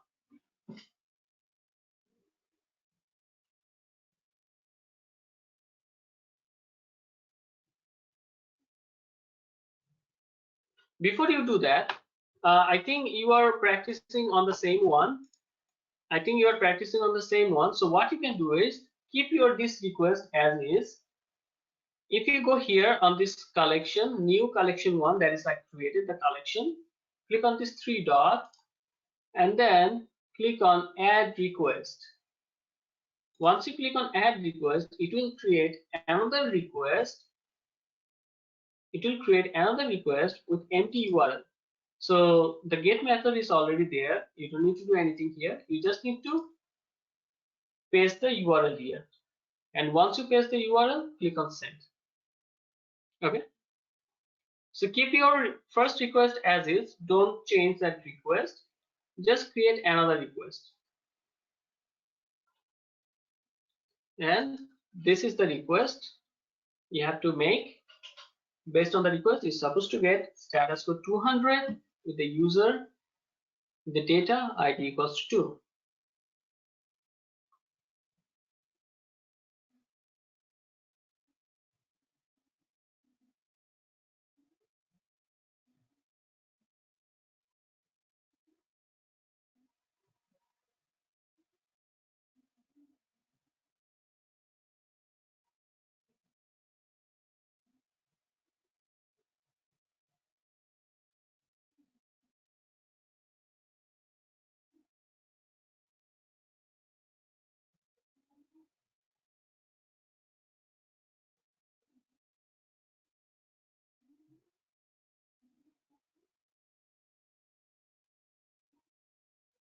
Okay. I got the new user request link, pasted it. When I click on send, it shows me 404 not found. Okay. So did you just copy this part, or did you right click on this URL and then copy link address? I did right click on the URL and copy link address. Okay, so there is some issue maybe. Let me make it a presenter. You can share the screen. So I got one confirmation, and that is from Beauty. So users, why you have users 23? Can you go back to that? Yes, here. I mean that single user. The second, yeah, second one. Scroll up and then copy this. Oh, sorry. It's fine, but if you don't just click on it, right click on it and then click on copy link address. Go back to your Postman. Remove this URL. It's just like you have to remove this 3. That's it, nothing else. Not this one. So you copied the previous one. It's page 2. So go back to that page again. So this is the first one. So no. Second request. Yes. Copy this.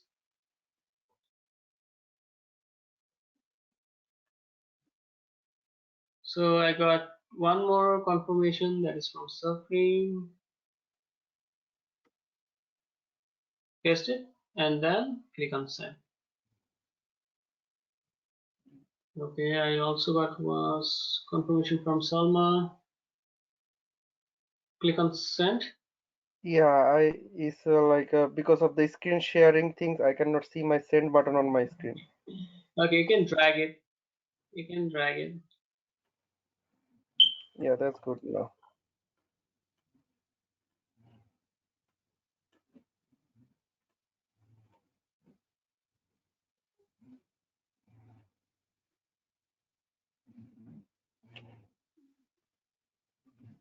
Yeah, it's good now. Okay, Thank you. no problem. Okay. So I believe everyone got this response, which is like 200. Okay.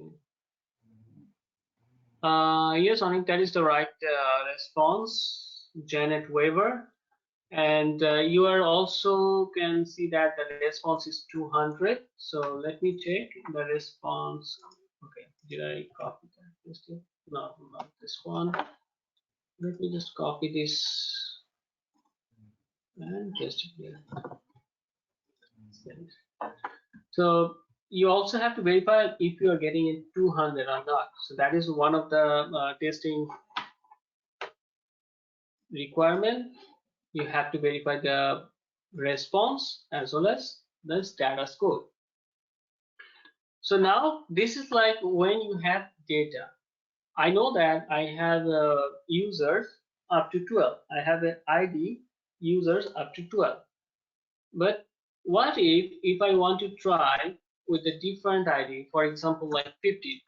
I don't have any user with 50. But if I want to get the information of ID 50, what will happen? 404 not found. So that user is basically is not there. You got it? And let me check that their data. So you see that if I use any request which doesn't contains in the database, for example, like it's more than 12, then you will see the response code 404. So I got the response code 404 with empty bracket. You see that? Nothing is there. So with empty bracket. Okay. Any question here? No, I'm good. Thank you. No? Okay. Now let's check this part. Let me go back to this previous request. In this request, in the first request, when I was using this URL, if you see, if I change any value in the page equals, it was also changing the value here. In the page equals to 12. So basically, in the URL, whenever you see that there is an equal sign, it's basically it goes under params. It's called parameters. So we call that goes under params. So if you want to go any specific page, either you can change it from here, or you can also change it from here. If you want to change it from here, for example, like 1, it will automatically change here on the top from the URL. So this is the place where it's called, you can modify your URL. Okay. So there are like a couple of things we need to understand from here. There are like some options we have.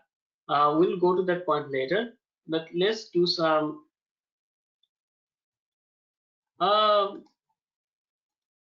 This is the first tab, the pasting.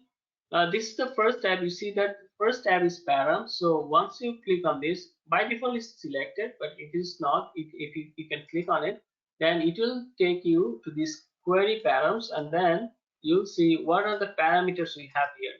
So if I say that I want to add user equals to 2, then it will add the same kind of thing here.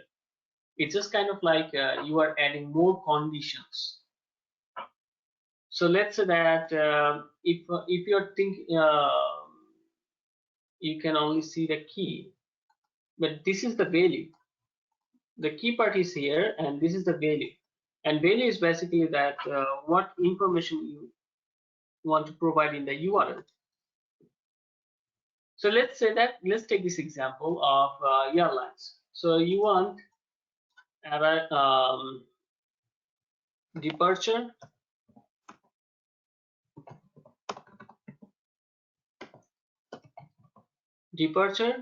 departure city is, for example, IAD. Let's say IAD.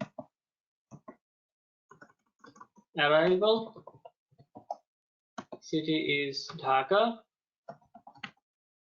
and then date, from date is today's date. Let's say we are going today, 01/24/2023, and you are returning back to like 02/24/2023. And how many passengers you are searching for? One person. So if you remember in the search in that here we provided this information, like where we are going to get this flight from, where we're going to land, what are the dates are, right? And then we click on the search. So basically these all are the things it goes here. You see that on the top, it's going here on the URL. Can you see that? Can you see it? I highlighted it. Yes. Okay. Yes. If you see that, it says that IAD-DSC. So it's going to starting from IAD and then DSC, and then it's sending this date as well, from this date to this date. And then by default, it's also adding this shorting. Short equals to best flight. So if I want to get the cheapest flight, it will change it to cheapest flight. But by default, this goes to that short with that flight. So that is there adding in that query. But whenever you are using this information and click on that search, click on this search, it will add all this information here and then do this query. Okay, so you have this website, and this website is basically using your information to get this airlines, this flight information from the different airlines. And how they're doing it in backend, basically, it's adding it like this way. They're using the API, and in API it says that departure city selected IAD, arrival city selected Dhaka, from date selected this date, to date is this date, and person is one. Then just click on send, and based on that, give me the response. Once they get this response, they show you in their website. Basically, they just show this response to your website, to their website. That's it. Okay, got it now. So you just have to add the values. So I wasn't sure how it was going to happen. Thank you. No problem. So this is basically how they're doing it. So let me remove, I'll just keep it, no problem. I can just keep it and then take this checkbox out. So this nothing will work. You see that nothing is there under this URL. So if you click on send, I think by default it should show me the first one. Yeah, it's showing me that first response, the first page. Okay, any question?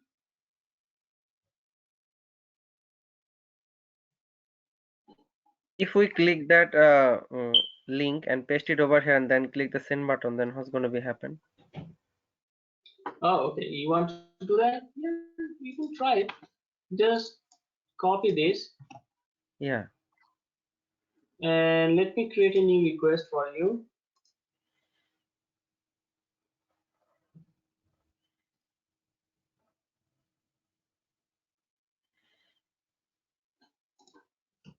Paste it, send it.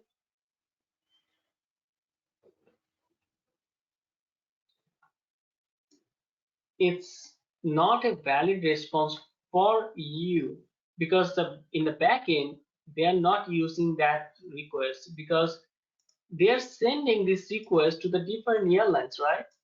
Yes. So that's why you are not able to see this one. In the backend, the URL is different. But it's also coming the 200. 200 is fine because this website is there. This website is there. Okay. if you hit this URL, this website is there. Let me show you. I can use this URL, I can share with you, and you can see the same page here, right? Correct. So let's say that this website, what is it?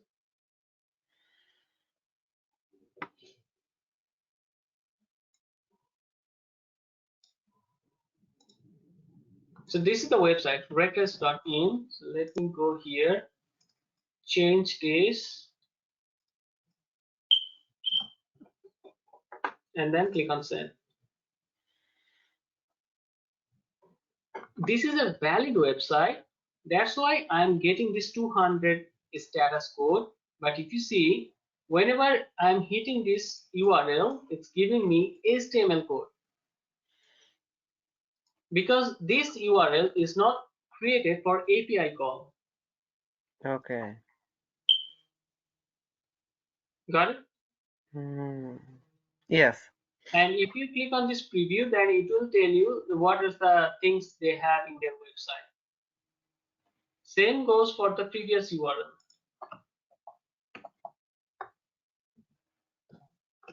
So if you click on send, you'll see this HTML. And if you see this preview, you can also see that website preview here. Okay. Okay. But because this is not the actual API call, that's why we are not getting this information here in the response here.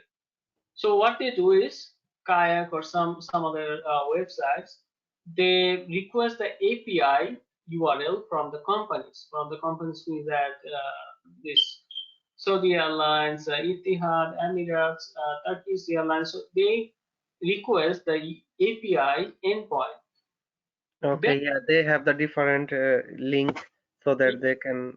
then they share this API URL with them.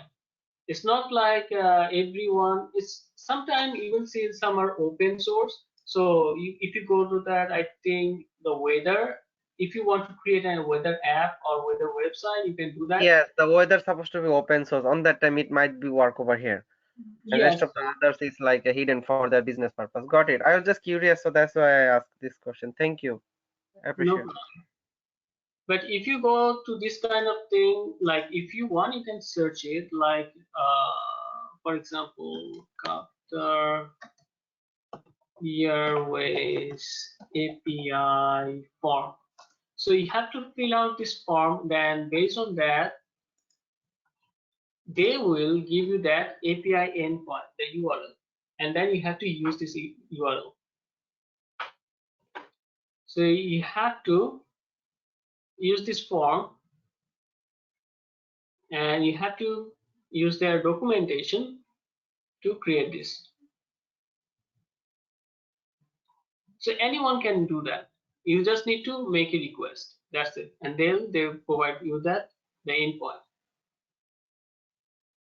Okay. Okay, so this is done. This is done. Now let's get back to this one here. Any company hire also specifically for API tester? Yes, yes. Nowadays, yes. So Good. More job opportunity, inshallah. it's a good opportunity, but it's a lot of headache. If you are only a API tester, like there are like lot of things you can do. And for API testing, only for API testing, there can be a like 4 months or 6 month course. Only for the API. We are just learning the basic. Okay. Some of the websites, some of the company, they don't have any user interface. Like for example, for like this Kayak, they don't have any user interface. They're all using this URL. They are all using making this request and getting the information. That's it. They are not using any UI, user interface. Okay, so some cases it's not easy. In some project, they are based on API. In that case, it is like heavy loaded work with API, and it's not an easy task. And the things we are learning is the basic of API. That's mean that how you're going to make a request, how you are going to validate that. Okay, but don't worry. If you are interested, just do more practice on it and then try to learn something more about this API. Then you will get it. But in most of the cases, most of the requirement nowadays, they ask that do you know this API or not? Because nowadays it's related. Like sometimes you don't need to use the database. You just can use this API. Okay, so that is the one, the parameters where you can just see that after that equal sign, if you have anything, then it goes here in key and value pair. And second, we have authorization. So it's not like everyone can just hit that URL. So let's say that if you if I have the access, if Qatar Airlines Airways give me that access to hit their database with that specific URL, that's mean that they will also give me some kind of like authentication. Like for example, like let's say Amazon. In Amazon website, you can log into only your page, right? Only your account, not someone else's account. So you have created your username and password to log into the Amazon.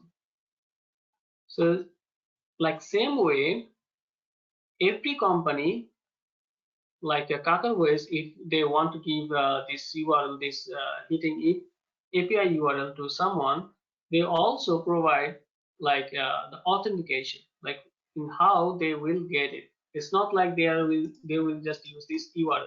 That's it. No, they also have to use this authorization part, where they have to mention what kind of authorization they have to use.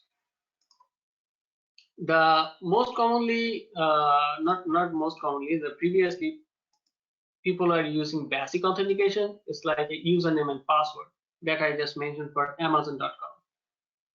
If you have a username and password, you can just use that and then you can hit it. But nowadays, they are not using this username, this basic authentication anymore. Mostly they are using this barrier token.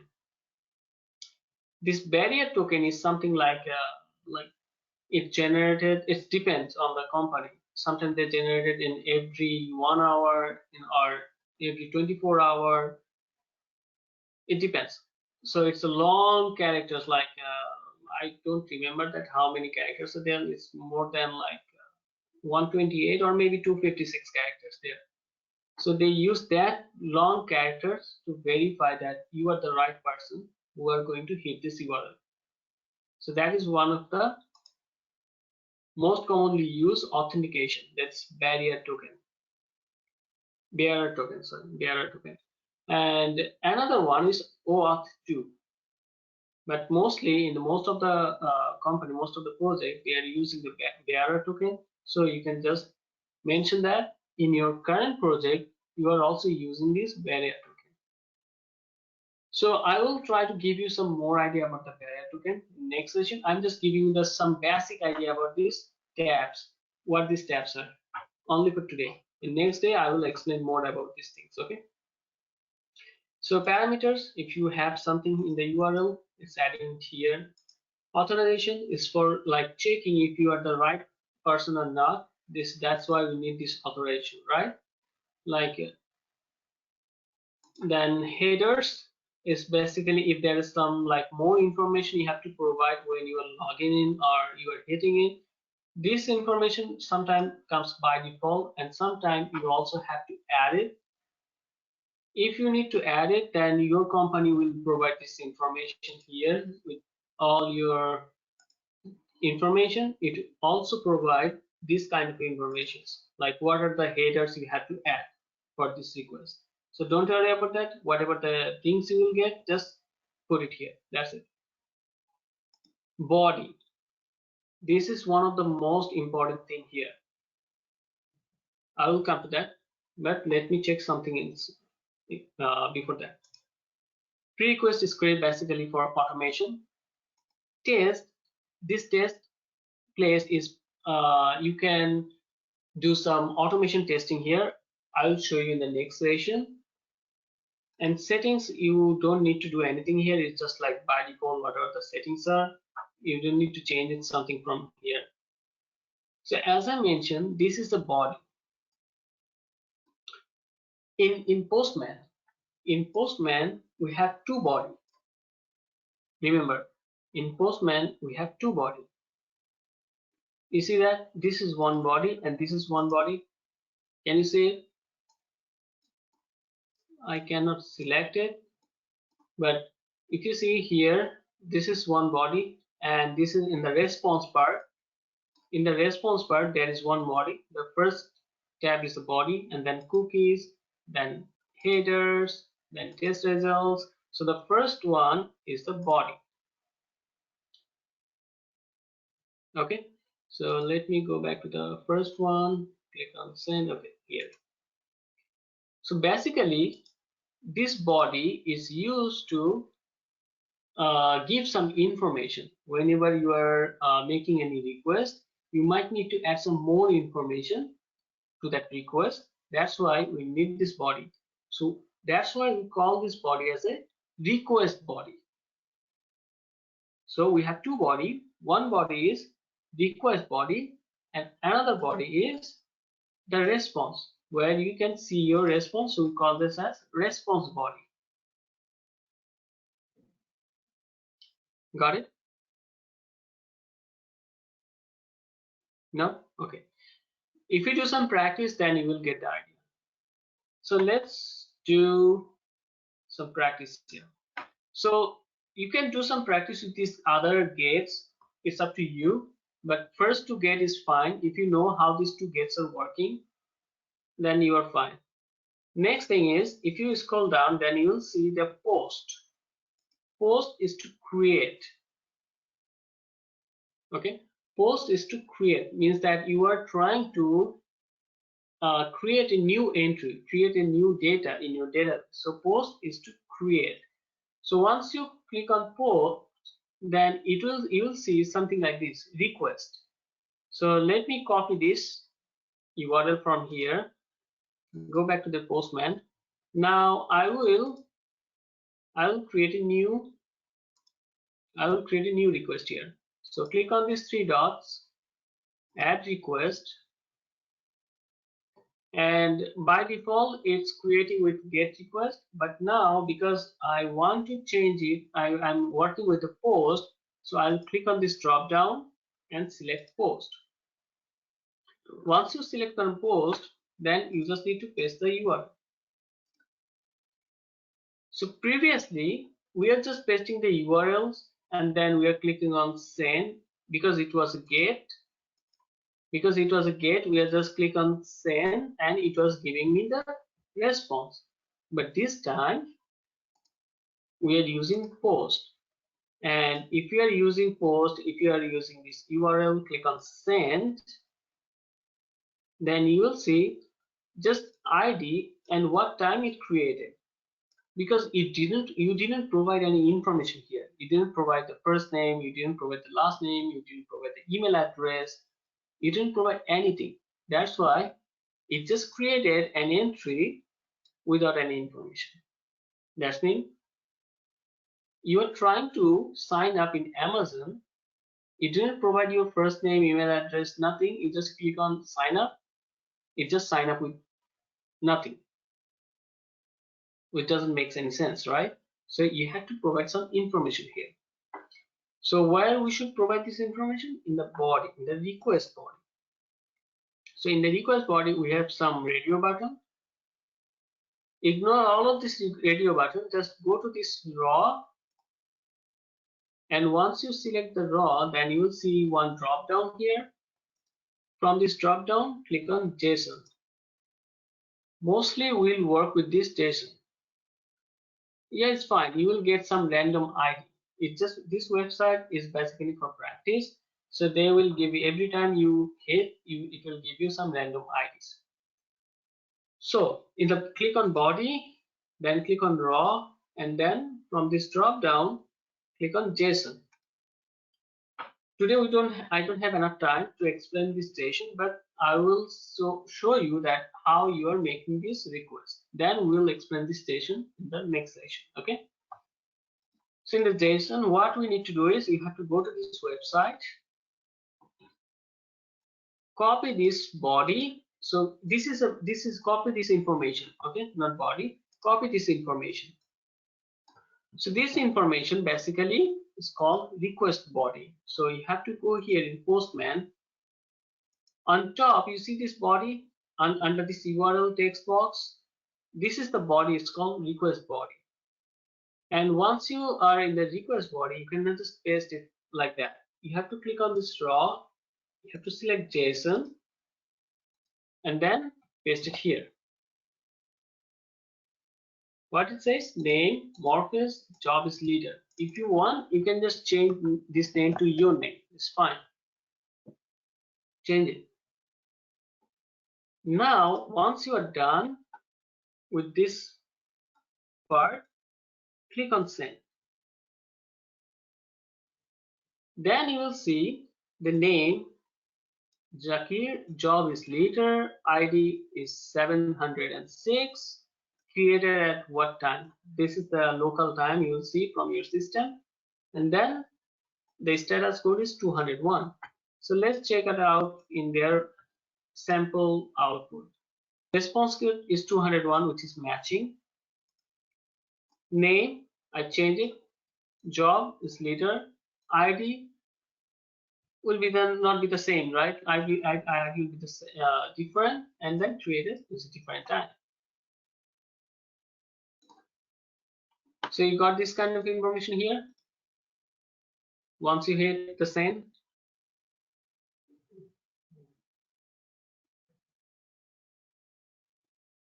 So ID will be different too? yeah, ID will be the different. ID is like unique, right? Yes.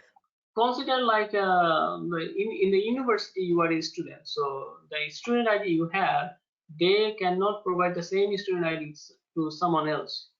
So the ID will be the unique part of any data, like any customer for any student. Okay. So in my case, it's 706. In your case, it might be 100 something or 200 something. So they are just providing you some random numbers because it's a testing website. So it's a random number only. Okay, did you get this response? Everyone? No, I didn't get that. Like you got your name and job title. I didn't get that. I was following you. I thought I don't have to do it. You have to do it. So I'm making the presenter so you can share the screen, and everyone please follow this. Okay. You are getting this response blank, like with ID and created at, only with these two information because you didn't provide any information in your request body. The request body is empty. You see that there is nothing in the request body. No, this is your response body. This is your request body. Under this request body, you selected raw, which is correct, and after that you selected JSON, which is also correct. But under that, there is a whole text box. You see that this is a text box where you can type something. Oh, here? Yeah, yes. So you didn't provide anything here. So what you can do is you can go back to the website. This one. Now copy this thing. You see that under the request, yes, copy the everything from here, from the opening curly bracket to the ending curly bracket. Copy that. Go back to your Postman. Paste it here. Now click on send.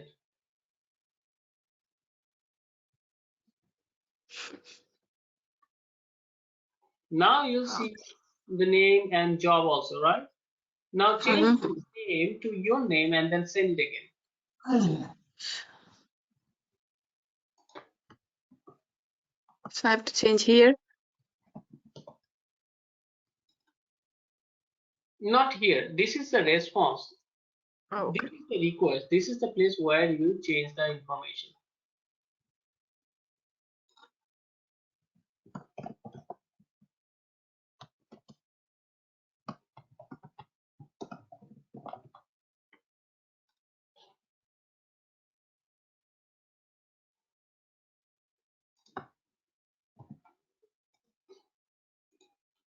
Yeah, I got it. You got it, right? You got your name, right? Yeah, yeah. Okay, so that's when it's working as expected. So Thank you. now, 1 second, let me do one thing. So here you are providing name and job, right? Yes. After line number 3, in line number 3, in the end of line number 3, in the request body, yeah, here, in the end of the line number 3, put a comma, and then hit enter. And then in the double quotation, type state. Inside the double quotation, type state. Now, after the double quotation, put a colon. And then again, in a double quotation, just give a name of the state that you live. Okay, now hit send. You see that? Yeah. Based on your request, you are getting the response. Okay. But in the real world, it might not work the same way. So they, in the real world, if they ask you the name and job only, you can only send these two information. You cannot send more than that. But for the practice, you can just add more here. So the first thing is the key, and the next thing is the information. Got it? Yes. It's kind of like the first thing is that the column name, and the next thing is the information. Yeah, okay. Okay, so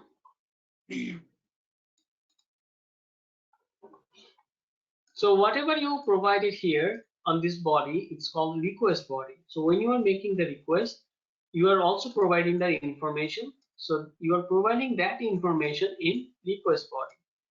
And after you requesting this, whatever the information you're getting it in the body, that is response body. Okay. Any question?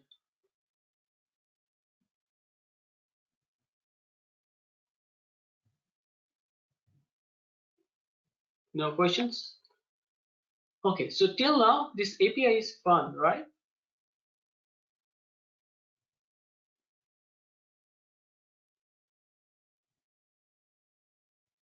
Okay, this API is fun for one person. It's okay for one person, okay? Not fun? Is there anyone who didn't like find this one? It's not really yet, okay. But I hope that you will learn it, because in the interview they might ask you some question from here. I will give you that question on next session, like what are the questions they might ask from this API. But mostly it's just all about your practice. When you will do this practice, then you know that if you use this get request, if you hit send, then you will get some information with status code 200. You will know that. When you will do this post, you will hit send and you will get 201 status code with the response. Yes, it's easier than Java. You mean others means Java, right?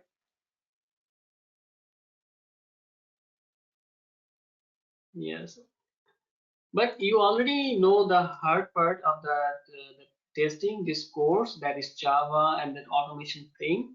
So this thing is very easy for you, like SQL, this API, these all are very easy for you. I believe so.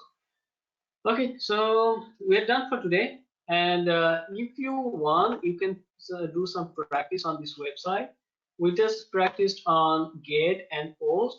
If you want, you can just do some practice on put, patch, delete, post. Some post methods are as well here, get. So do some practice. It will help you.